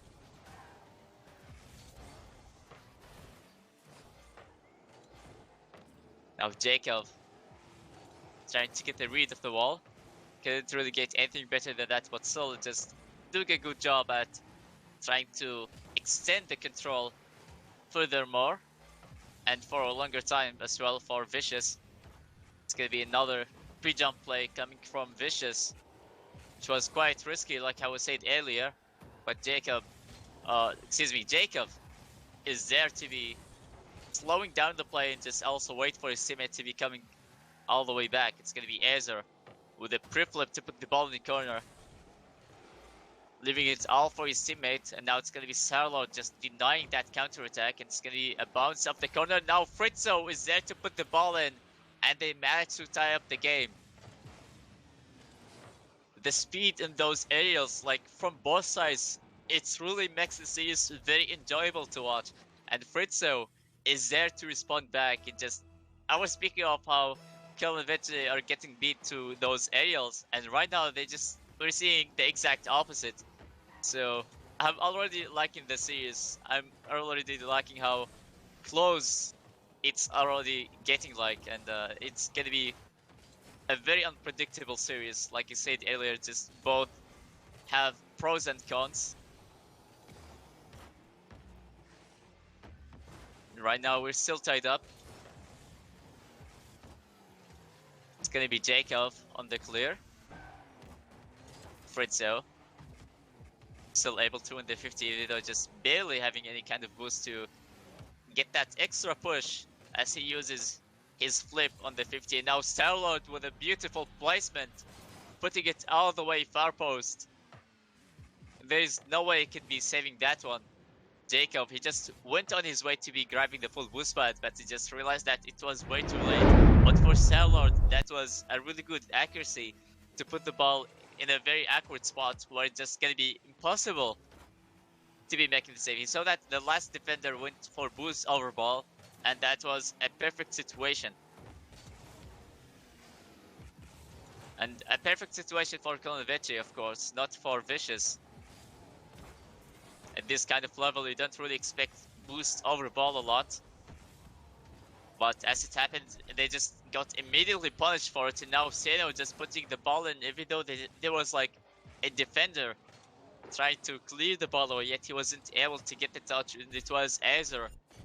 He just tried his best, but again, just like nobody was in the ground who was like, it's gonna be easier for you to be getting a clear done, but it seems like he tried his best, but couldn't really get anything done, and that was very unfortunate for Vicious.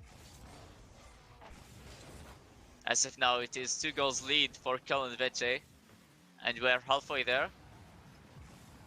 Starlord just getting a demo from the midfield, just already created a lot of space. I thought that wasn't really that much of a big deal, but it definitely did a lot. He just, after Sena went for the aerial, he just really expects somebody else to be rotating back and just maybe violently to be just rushing a challenge, because knowing that there will be another player to be rotating all the way back. That is just really impressive from Kulenovići right now.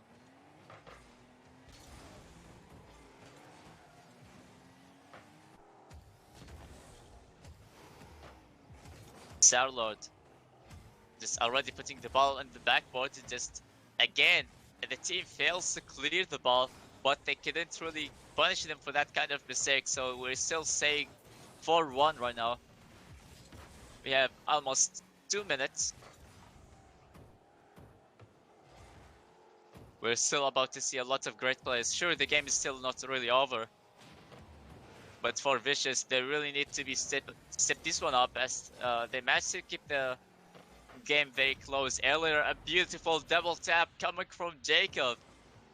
That angle was just insane. Maybe this is exactly what they needed. Okay, they might be not really winning this game, but just after like getting these kind of plays, it just really like it's definitely going to be boosting up their confidence as they move on to their next 2 games. So that was a really good play from Jacob. They're still down by 2 goals. We still have 1 minute and 30 seconds. It looks like they're gonna be speeding up their offensive play, as that seems to be like their only choice right now.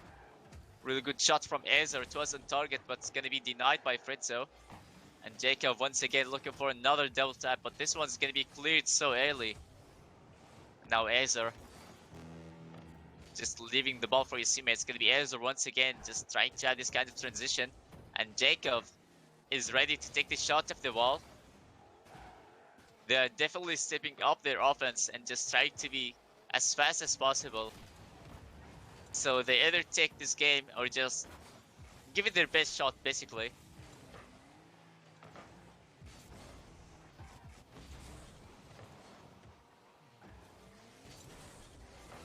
The last 30 seconds right now. And the team is still down by 2 goals. An accidental touch that's going to be leading maybe to an accidental pass for Sino, but he was still getting blocked. And the team is playing really fast right now, so this is really good. And I think we should have seen that a lot earlier. This team seems like they are really able to be playing really fast, but I don't know, maybe they just seem like they lacked of confidence earlier, but hopefully in the next games it's going to be getting way better, and it's going to be an own goal at the last seconds of the game. So Azer, he just had to relax there. He just didn't really have to do anything else. It was all from Sino, but still just 1 goal difference. That could have been a disastrous moment for Kulenovići if they managed to tie up the game and send this to be an overtime. But right now we're seeing really good offense and adaptability from Vicious. Except for that, we haven't really seen him playing like that in the previous games or even the early start from game 2. So I'm really hoping to see a fast gameplay like this from Vicious. They really managed to do very well, and just maybe less pre-jumps, I would say, because it is very risky. Like, it's so easy to be putting yourself out of position, like when you just go for these pre-jumps. Okay, you done it like maybe once or twice, they have been working for you, but like doing it over and over again at this level, it's definitely not going to be staying the same anymore. But right now, just Kulenovići, they already got 2 on the series, so their only way is like to end up with a draw, and hopefully we're gonna see that from the kind of adaptability that Vicious is showing right now. So it still might be possible for them to walk away with a draw, but it just Kulenovići, they also seem to like they're not stopping down. They're looking really consistent in the offense, and also they are able to keep the pressure going for so long until there would be a mistake.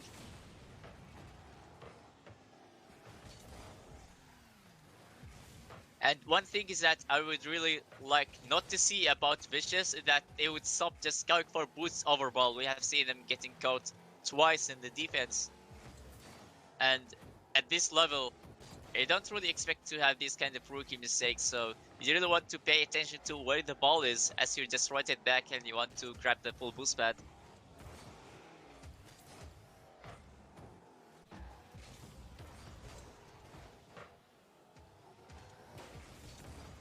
And right now we're starting with another game with lots of pressure going on from Kulenovići, but Vicious are doing a really good job at handling this kind of situation, so they're doing a really good job at staying alive and also keeping up with the boost management that's going to be helping them to get those clears and saves going. And they finally get some kind of transition going. And Valenji, the really impressive shot, but still couldn't really put it on target though. It was just so close, few pixels away to be the first goal for Vicious in game number 3. Now Fritzo. Just again, we're seeing really good defense from Vicious right now. Hopefully, the way they just played really fast, it's really showed them that they're able to do it, except for that they just maybe lacked of confidence, or maybe they just had to change something about their playstyle, which is doing already a huge favor for Vicious, even though they didn't really win the previous game, but at the end, we definitely saw a huge improvement when it comes to ball control and also their adaptability skills. Now Jacob, just kind of stuck in 1v1 situation. Still able to handle this very clearly and like didn't really panic, so this is really good. Their defense is still holding up very well. And now it's gonna be a shot from Sino, but still Jacob. They almost conceded an open net right there, but there was still quick TV rotating all the way back. That was a huge opening for Kulenovići to just go ahead and have a free shot, basically.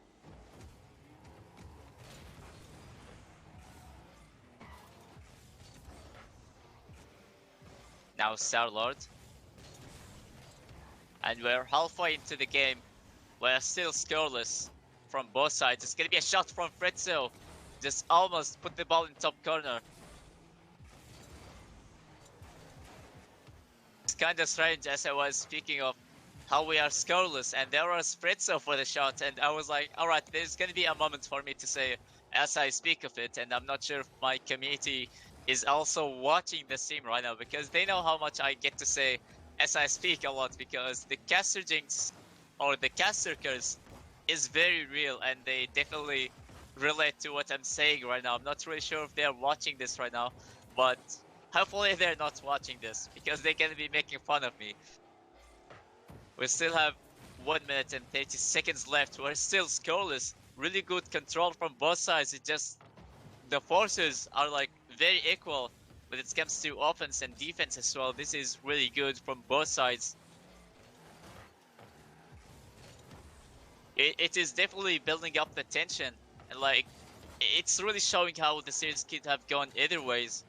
But right now, we just, their only hope is to walk away with a draw.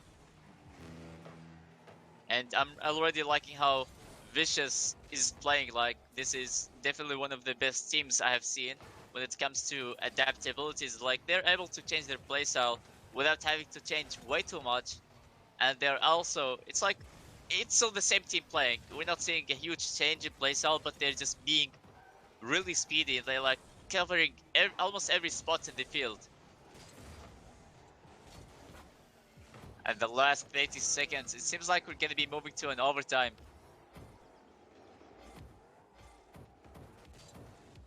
Jacob. Maybe just trying to go for an edge dribble right there. It's gonna be Cellord almost finding the second touch of the wall. That would have been so nice for Kulenovići. Now Jacob is there for the shot and finally breaking the silence at the last 12 seconds. The adaptability, like, everything just finally pays off for Vicious. And now they just need to hold into that one goal. We're still having 12 seconds, so things still could go either way.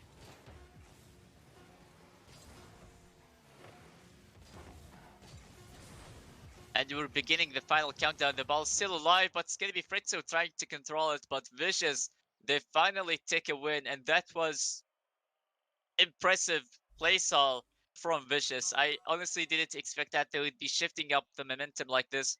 And the way they're like speeding up everything, I think the way how they were desperate in the previous game for a goal, where it just really made them to be pushing out of their, I would say, safe zone or something like that. It just really made them uh, more aware of that. They're able to be playing a lot faster than they did previously, and they're still able to keep up with the rotation. So this is really impressive. It is just one goal game for sure, but still that was a very important win for Vicious. And now they just need to do it one more time in Game 4 against Kulenovići, and that's going to be a draw at least for Vicious.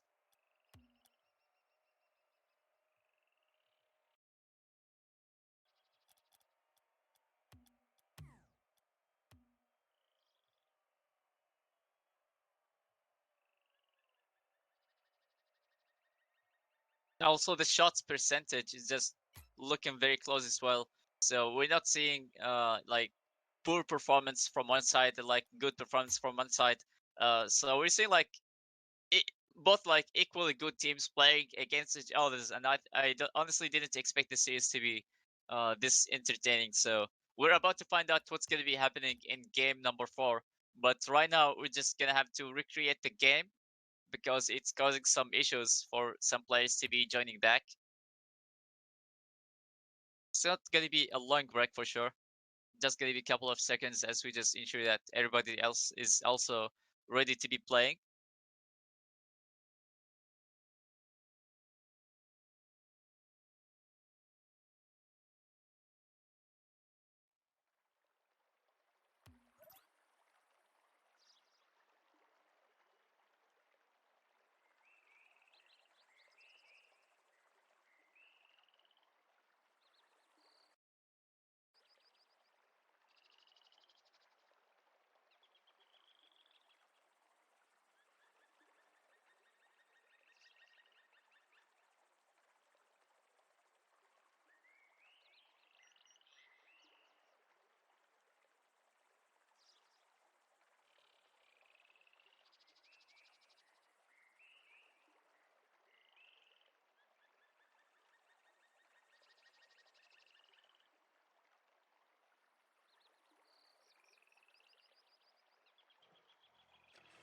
And the players, everybody's there, so we're about to start game 4 right now, and hopefully the momentum gonna be staying for Vicious.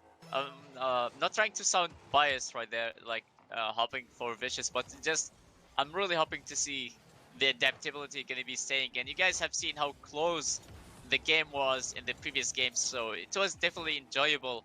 And I'm sure that everybody else who's watching the stream right now would definitely agree with what I'm trying to say. And Violent G almost caught off guard.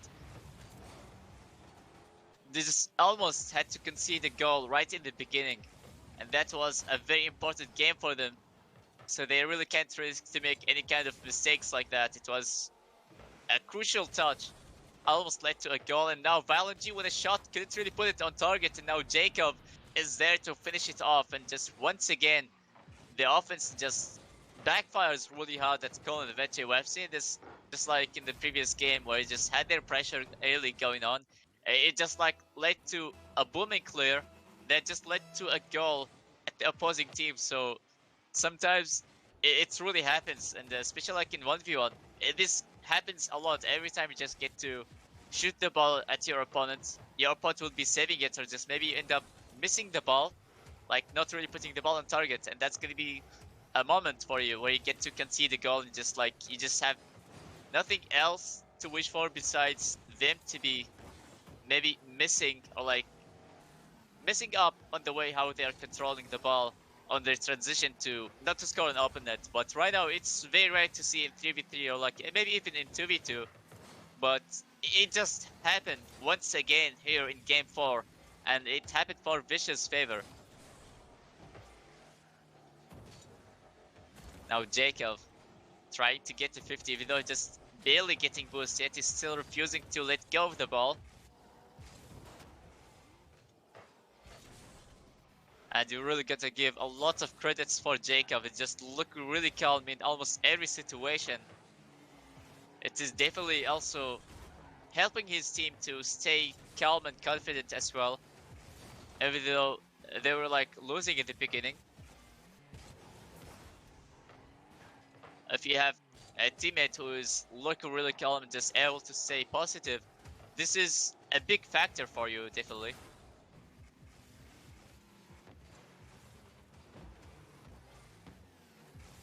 It's gonna be Sino and Ezor getting bumped on the way, just delaying the rotation as well for Vicious. Now they just need to hold into that 1-goal lead, but they still need to find a way to secure. It's gonna be a shot from Ezor, couldn't really finish it off, but once again Jacob is there for the cleanup. Their offensive rotation couldn't look any more clean than this. Every time if it's gonna be a miss, there's always somebody so close to the ball, they're just able to put the ball in and just beating every defender who's just even so close to it. So that was very impressive from Jacob. It just looking really calm and definitely the MVP, I would say, for Vicious through the entire series.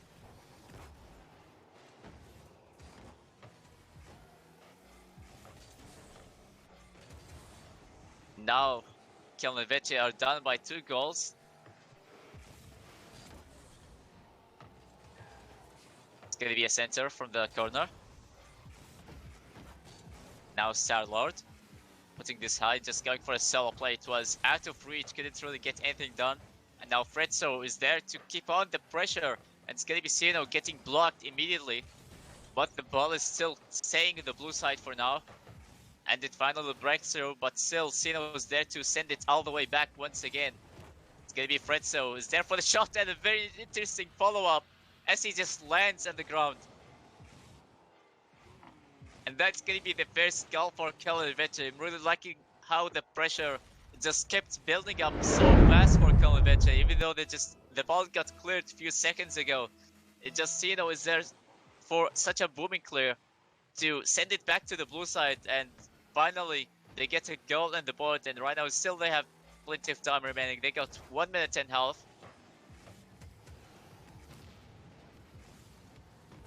Now Starlord trying to keep on carrying the ball. Now it's gonna be Sino once again. This guy has been involved in so many important plays and finally shows up again. And that's gonna be resulting in a tie game in game 4. And Vicious, they had 2 goals lead and now it's just completely a tie game. It could definitely go either ways for Vicious. They really need to walk away with a draw. But for Kulenovići, they're just trying to get 3-1 at least on the series. Now the nerves could be the moment where the nerves might be building up for Vicious.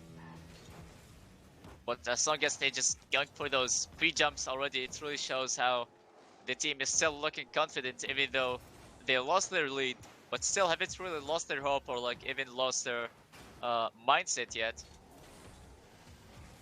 A very awkward situation for Vicious. They managed to get away with it though. It's gonna be Jacob sending the ball to the corner. It's gonna be Starlord. A little bit of a mistouch, and everybody from Vicious is just trying to play it really safe in the office. They're trying not to overcommit. And you see Starlord almost getting a bump on Azer, who was the last defender from Vicious. They just dodged a bullet, or maybe even 2 bullets in a row. So we might be seeing an overtime in game 4.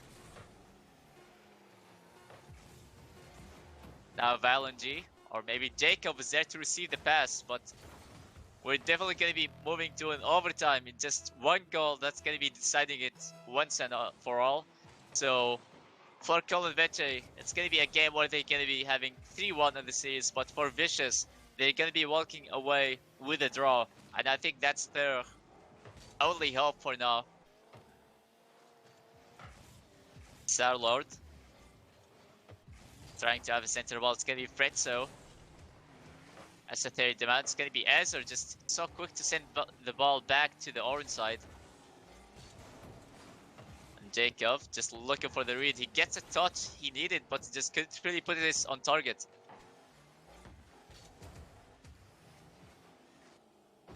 And a bit of misread coming from Azer on the wall. And already somebody getting demolished in the defense just already created a lot of gaps for Vicious. And Fretzo just once again is there to punish. The team is not giving up, and that was a 3-1 for Kulenovići, but you really gotta give some credits for Vicious, the way they have adapted and also the way how they played. It was incredible, but it just didn't seem to be enough. Congrats for Kulenovići for just walking away with a victory, 3-1 against Vicious. Another game where it was just 1 goal difference. So GG for Kulenovići. That was very impressive how they just managed to be bouncing back. And for Vicious, like I said, I'm definitely a fan from them after this game. And like it's really hard not to become a fan from a team who puts so much effort and adapting like this. It's very rare to see. Like we get to see a lot of teams who give up so quickly. But right now, I believe we're going to be taking another shot track. It's going to be the Syndicate versus Arn Dorf, which is going to be the last series. So don't go anywhere. It's just going to be a couple of minutes. So I'll see you guys there.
And welcome back, everybody, to the last series of today. It's going to be V Syndicate versus Arn Dorf.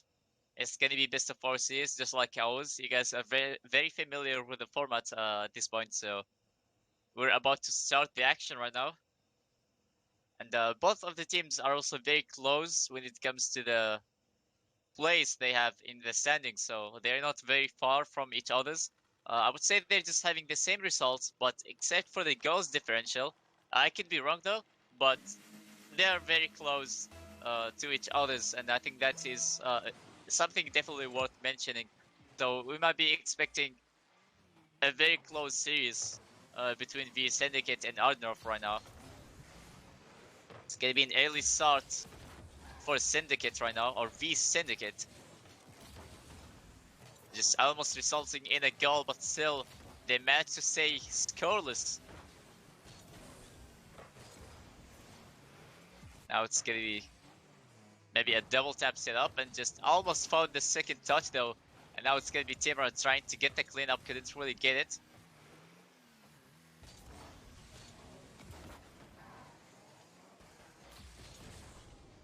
Now it's gonna be mini easy. Just already drawn out of position. Now it has to be traded lad. Just trying to get the transition going.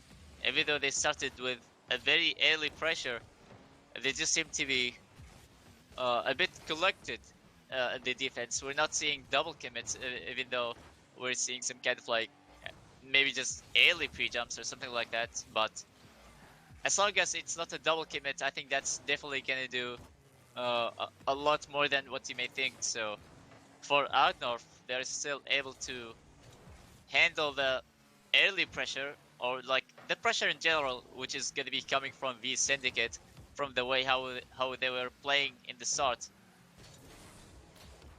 Now Trader Lad just once again having to slow down the pace. It's gonna be mini easy with a clear from the backboard. Now they're lying to almost find a shot on target. It's gonna be Deluxe with a clear.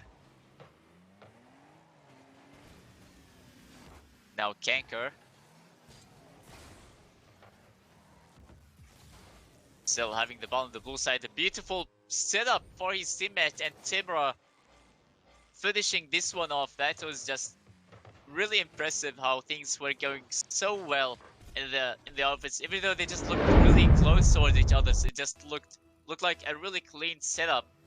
And we have seen something like this earlier, but couldn't really get something done out of it. But right now, Timra is there to finish the job, and that's gonna be one on the board for V Syndicate. It's gonna be an early shot as well from the midfield, but this one's gonna be handled. And another shot from Kanker. This one's gonna go through all of the defenders. 2-0 already.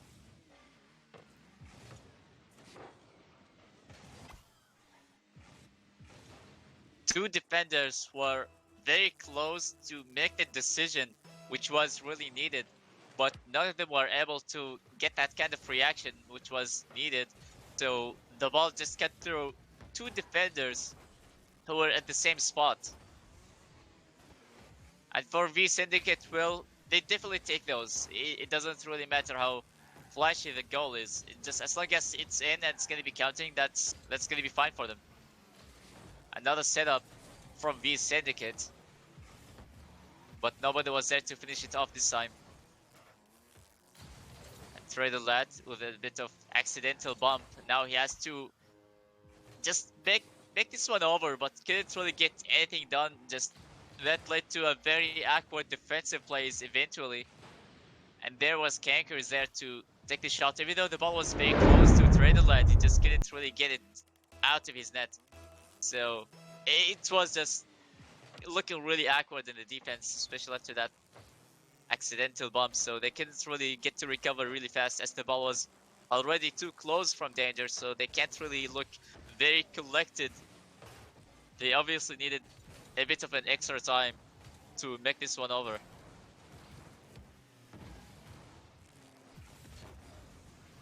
And Kanker is just not letting the ball cross the midfield. They're already on the lead, so they're just looking to extend the pressure even further, which is going to be really useful for them as we move just in the series. Now it's gonna be Deluxe. And we're just deciding to leave the ball for Timra. And they're lying to you. Almost got the dunk later on, as that pass was kinda risky. Now Deluxe trying to play it really smart, which is really nice to see.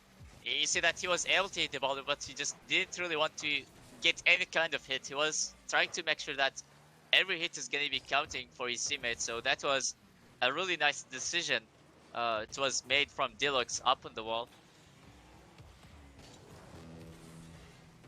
So lots of people just get confused that, oh, I haven't been hitting the ball for very long in threes, so I might be looking really useless. But you don't really have to force any kind of situation like that. As long as you're not throwing yourself out of position, you're still doing fine. So just try to focus on playing very smart, and I think that is the kind of direction that V Syndicate is going for, along with the early pressure they have been having from the start and just not even stopping anytime soon.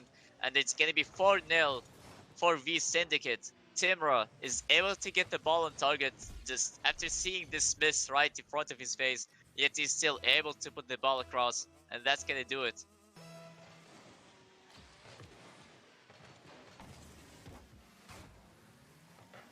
And once again, we're seeing midfield control from V Syndicate.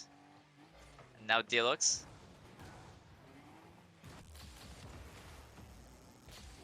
Now they're relying to just trying to have a center ball. It's gonna be denied so quickly. Now mini easy.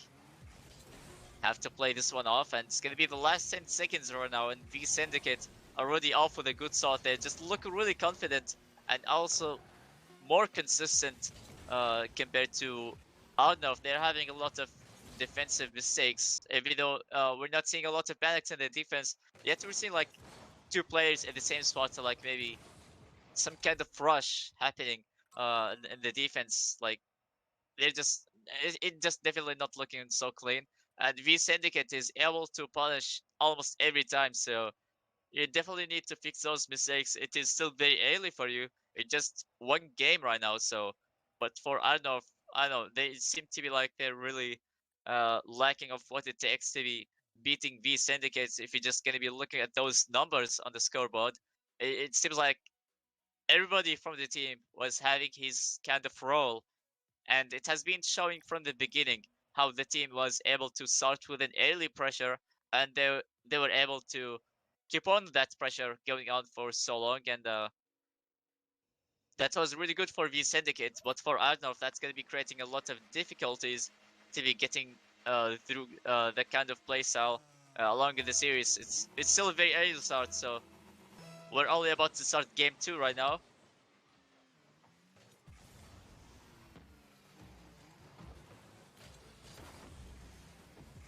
I think for Arnov, they just need to focus more on the defense. They just try to get smarter touches. Just like what I said, Deluxe was very close to the ball, yet he just didn't really want to hit the ball just because he could. Now Kanker is there to receive the ball from Timur. That was just a really nice touch, and it was just perfect for Kanker, just able to put the ball in. And that was a beautiful early start for V Syndicate once again.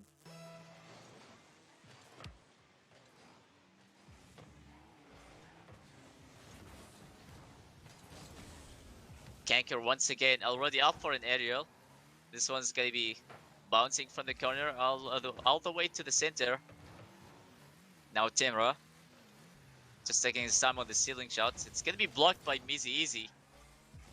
That one's just really close. Really nice read from Mizi Easy.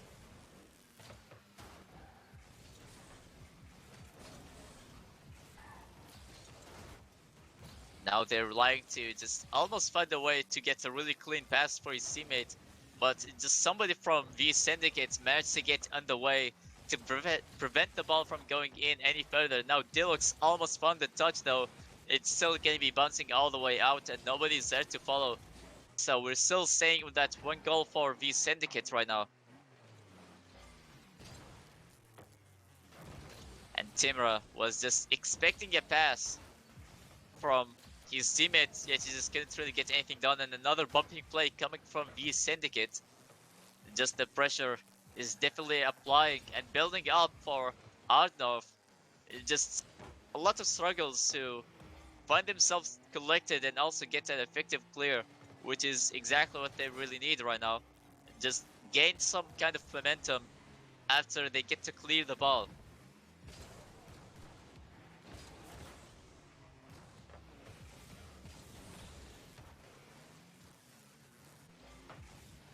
It's gonna be Mizzy Easy with a shot off the backboard and Timur with a save and also denying this kind of double tap opportunity for Arn Dorf. They're still keeping Arn Dorf scoreless, even in game 2. Now Deluxe taking this all by himself, still couldn't really get anything done. Now Timur with a shot and still they're lying to you. Is there to defend, so I'm really liking also the defense, maybe just a bit for Arn Dorf.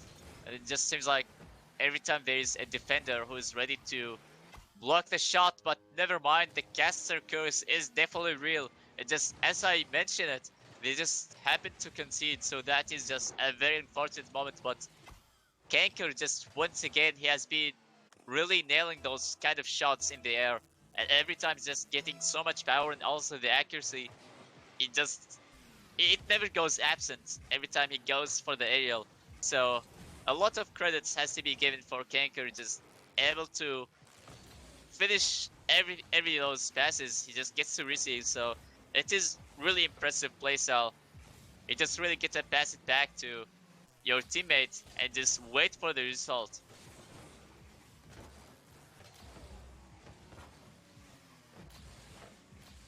And just to avoid confusion, by the way, just Kanker's player name, which is Prox, but he's having a different Steam name right now, which is Kanker right now. So when I say Prox, it's definitely going to be Kanker from V Syndicate, which is in the blue side.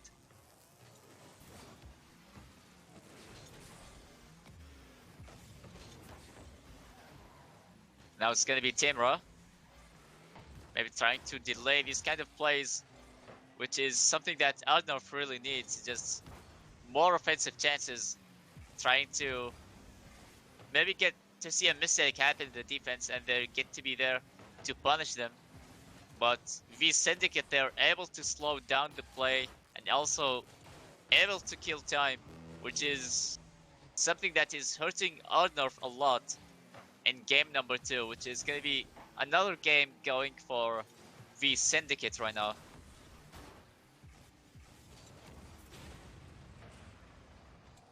It's going to be Timra. Just again trying to have that kind of pressure to be going. And Deluxe on his way to rotate back, he's still able to get a demo, but one of those Arn Dorf players, and it is Traded Lad, gets a revenge. Instead of a bump, he managed to get a demo. Trying to avenge his teammate, but still they are down by 2 goals. And time is just slowly running out, and Prox almost get that solo play going. Just Arn Dorf, once again, they're having a defender in the back and just being really effective. So this is really good for them. Hopefully we're gonna see more of that in the next games.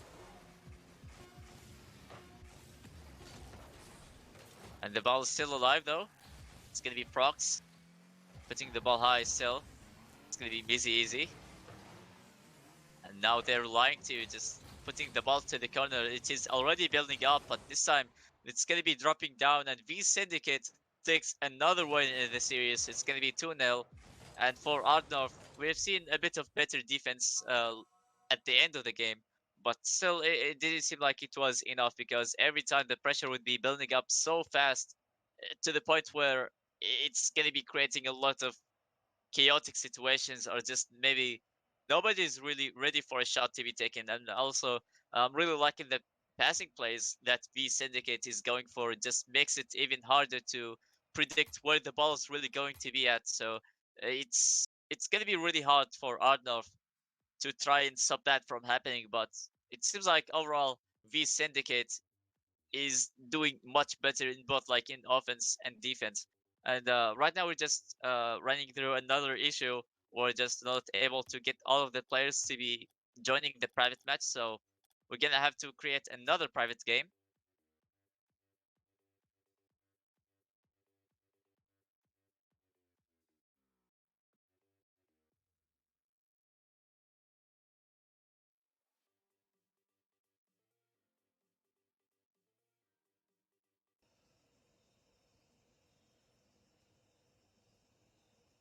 Seems like Arn Dorf was the team was struggling a lot to keep up with the pace, but for V Syndicate, it just the team is looking really good in the offense as well. So you really got to give those credits to V Syndicate's efforts as well. Like they're being really fast, even if the ball is gonna be like high or something, they're still able to get those shots to be done, and like they're able to get those shots on target. And we have seen so many goals where like just those passing plays up in the air. So we're not like always seeing a team just relying on centering the ball, like just shoot the ball to this corner and just wait for it to be bouncing all the way to the middle and have somebody to be there to finish it off. But for V Syndicate, it's just a team that is really trying to change things up, and it's paying off so well for them. But for Arnov, I really hope to see better defense and transitions this time. So hopefully we can see that for Arnov. There is still some hope for them. We still have 2 games, so they can still at least walk away with a draw. And like I said earlier, both of the teams are also very close toward each other's when it comes to the placement and the standings. So it is still very possible for Arnov to be stepping up. And we're about to start the action right now, so everybody should be starting.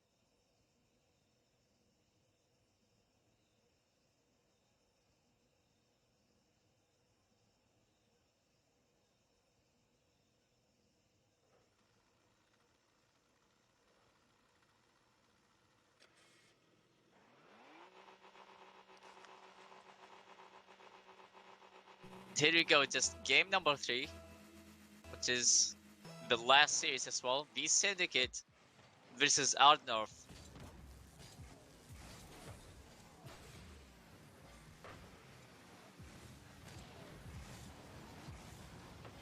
Now Timra on the transitions, but it's going to be leading to a double commit in the offense. This is something that we haven't really seen from V Syndicate. They looked really clean in a lot of situations, like in defense or offense. Sure, it's very early to judge, but it's kind of unusual to see that happening right now, as they just started with having the kind of momentum from the beginning, and right now just we're seeing a bit of double commits and maybe just lack of communication. This could be a disastrous moment if that's not getting solved so early. They're like to just getting a clean shot, yet it wasn't really on target. Now Easy with a pass, and once again just they're lying to you. Is there for the shot but couldn't really get anything on target. It's always gonna be out, either there's too much on the left or maybe too much on the right, so it's not really getting anything done.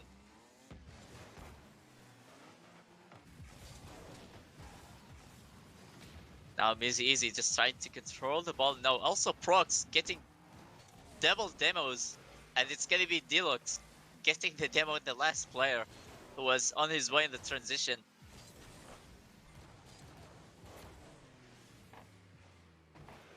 Now Easy just trying to get a soft touch and just going for a passing play. It is working so well, and Traded Lad just finally putting one in the net, and that's gonna do it. Arn Dorf going on the lead.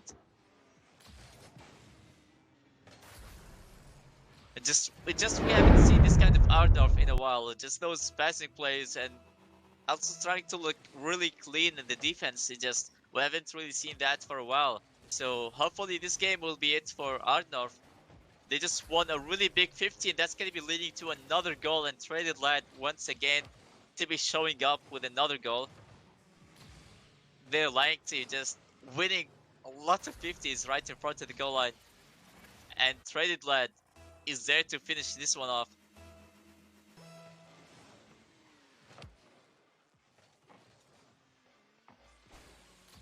They finally get to break the silence and have 2 goals against V Syndicate. And Timra already up for the shot, and 2 defenders, but none of them were able to make the save, and Timra responds back at Arn Dorf for having those 2 goals lead. And just once again, it has to be 1 goal difference.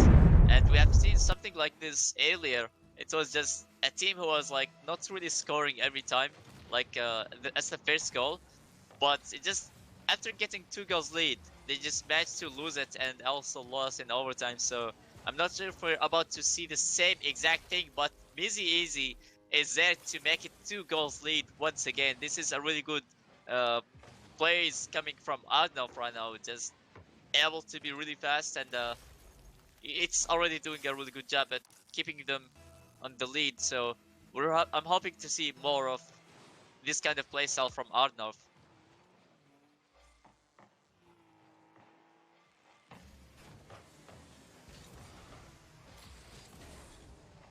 Prox with a shot off target though, it's gonna be bouncing all the way out, but still is able to send the ball all the way to the orange side once again.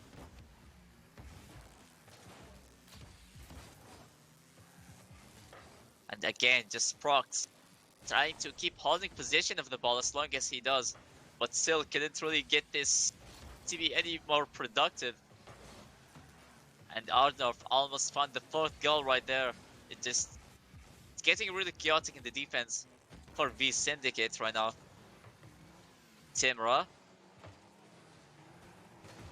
just looking for a center ball, and it's gonna be Deluxe up for the shot, but still, just once again, just the accuracy isn't really there for V Syndicate to find a way to respond back. And once again, just Timra for the shot, completely missing the ball. They're having their chances, but nothing really on target. So that could have been a tie game or so. Just 2 nice and clean shots for V Syndicate, but just nothing really could be done about that. So time is just also slowly running out. So it's gonna be really difficult for them to be bouncing out, or maybe bouncing back at Arnor. Sorry. Now Prox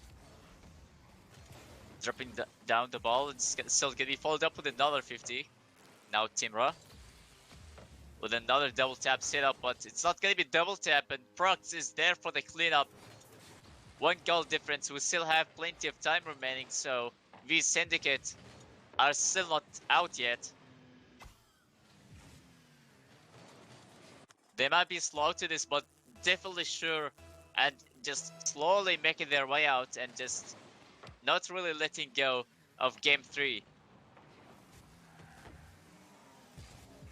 Now Deluxe is there for the shot. That was a really dangerous mistake from Arnor. They just almost managed to cause the game to be tied up, so it was very fortunate for them to be getting away with that. And now Timra once again have to keep the ball out of his net. And Deluxe with a follow. Again, just the accuracy seems to be really lacking. Just every time we're seeing lots of chances where the ball would be just bouncing off the backboard or maybe even the crossbar.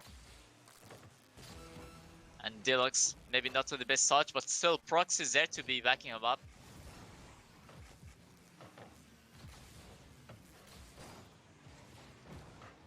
Now Mizzy Easy to the left side. McKinney just trying to kill some time right now, just finally trying to get some win on the series, and also try to walk away with a draw. And another double commit coming from Arnov this time. But still, they managed to be getting away with it. The ball is still alive though. And Timra is doing his best to keep it alive, but still, that was a very dangerous moment for Arnov.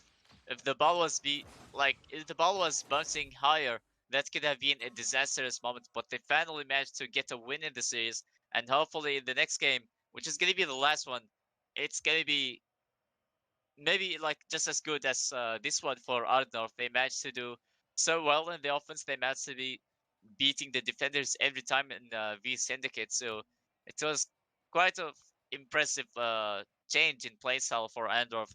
I'm not sure if that's going to be staying like this in the last game right now, but as like V Syndicate at the last few seconds, they seemed like they were able to recover and also be just aggressive as how they did in the start of the series.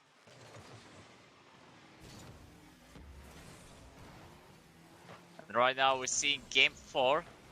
It's 2-1 on the series. And they're lying to you, almost had the first goal right there. It's gonna be Mizzy Easy with the center. Or maybe with a shot that just almost went in. It's gonna be bouncing all the way out. And nobody was there to finish this one off and maybe even to secure it.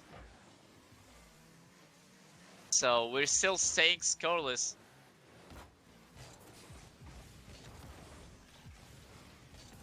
And it's gonna be Timra. Completely missing the ball, but still having Deluxe on his back to go ahead and back him up. And it's gonna be another shot, but still it's gonna be a weak shot. And now Prox has to play it slow right there in the defense. They're like to just getting a really good touch to find some control, so they're not really just trying to boom the ball every time. So it is already doing a really good job at just trying to control the ball and get a smart touch. We have seen it working for V Syndicate for sure, and now Prox getting a double tap to be the first getting the goal in game 4.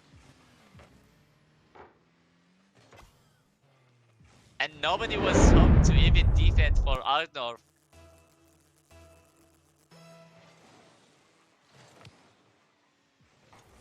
Seems like we're about to see those same mistakes from game 1 and 2 for Arn Dorf. It just they seem to be really lacking in the defense, and for V Syndicate they're doing a really good job at punishing them for having these kind of mistakes. Every time they're just gonna be finding the space, they're able to get something done, and also they're able to control the ball for like quite some time, and they're able to go for a lot of passing plays as well.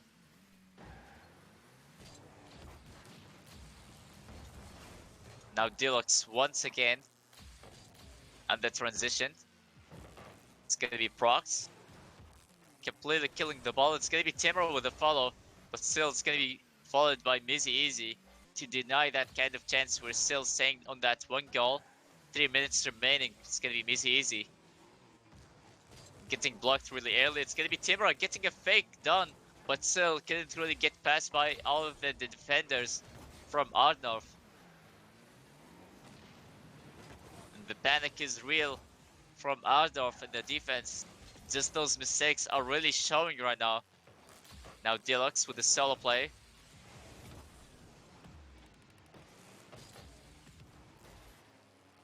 It's gonna be Deluxe once again. Try to control it, and the communication is really looking on point for V Syndicate. You see that his teammate really backed off from the ball, just instead of looking like an over committing teammate. Or just, even though he had the ball previously, yet he just left the ball for his teammate, and now Timra just getting another double tap. A beautiful setup up in there. Traded Lad was already up, yet he just couldn't really get the read, and Timra just having to extend the lead in the last game.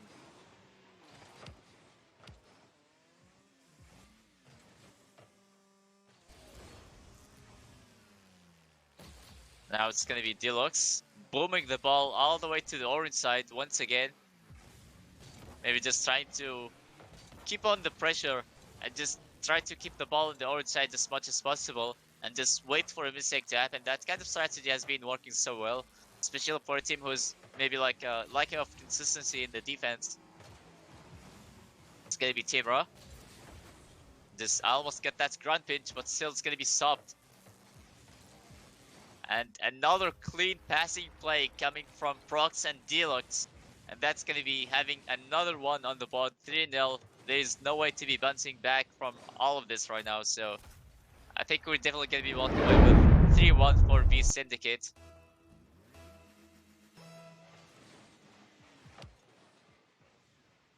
And we almost saw a kick-off goal right there. Just nothing really on target. But never mind, we just finally get to finish something off, and 3-1 on the board. And Arn Dorf might be not the best goal for sure, but it's definitely going to be a very important factor to have. Like I said earlier, both of the teams are very close when it comes to the standings, so these goals could be really important for them. It's going to be helping them with the goals differential.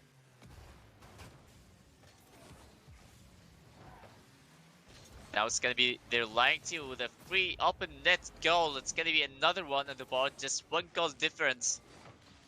And we're still not done yet, so we still have plenty of time. So for Arn Dorf, they still have a lot of time to do it. And for V Syndicate, I think like they're just celebrating the win already, and it's just kind of like making them look like a bit too relaxed and just causing all of these mistakes that should have been easily prevented.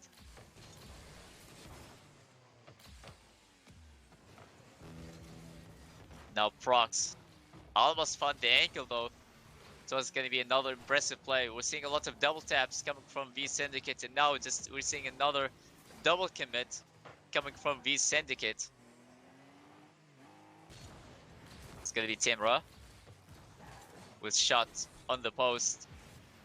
It's gonna be a demo from Prox, just gonna be delaying the rotation, also the transition that Arn Dorf will be needing to be done right now.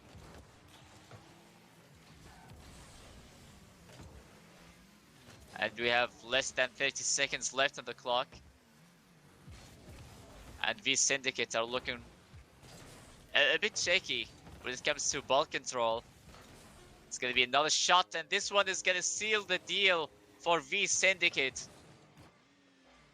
Timra just shooting the ball to the wall, leading to a mistake in the defense from Arn Dorf yet again. But this time it's gonna be followed by Prox, and that's gonna do it. 2 goals lead, and there is no way to be coming back from this. So it's just 1 goal difference. And now we're just having the final countdown. And they're lying to already up for his last shot, and that's gonna do it. 3-1 for V Syndicate. It was definitely a shaky play coming from V Syndicate, but they managed to be the better team when it comes to offense, and I think that's what really paid off for V Syndicate at the end. Still, Arn Dorf, they did very well, but it wasn't more than enough to be taking down V Syndicate for sure. So, GG's, and well played for V Syndicate for taking the win. And that was the last series of today. And once again, I'm Rydro. Thank you guys for watching the show, and I'll see you guys next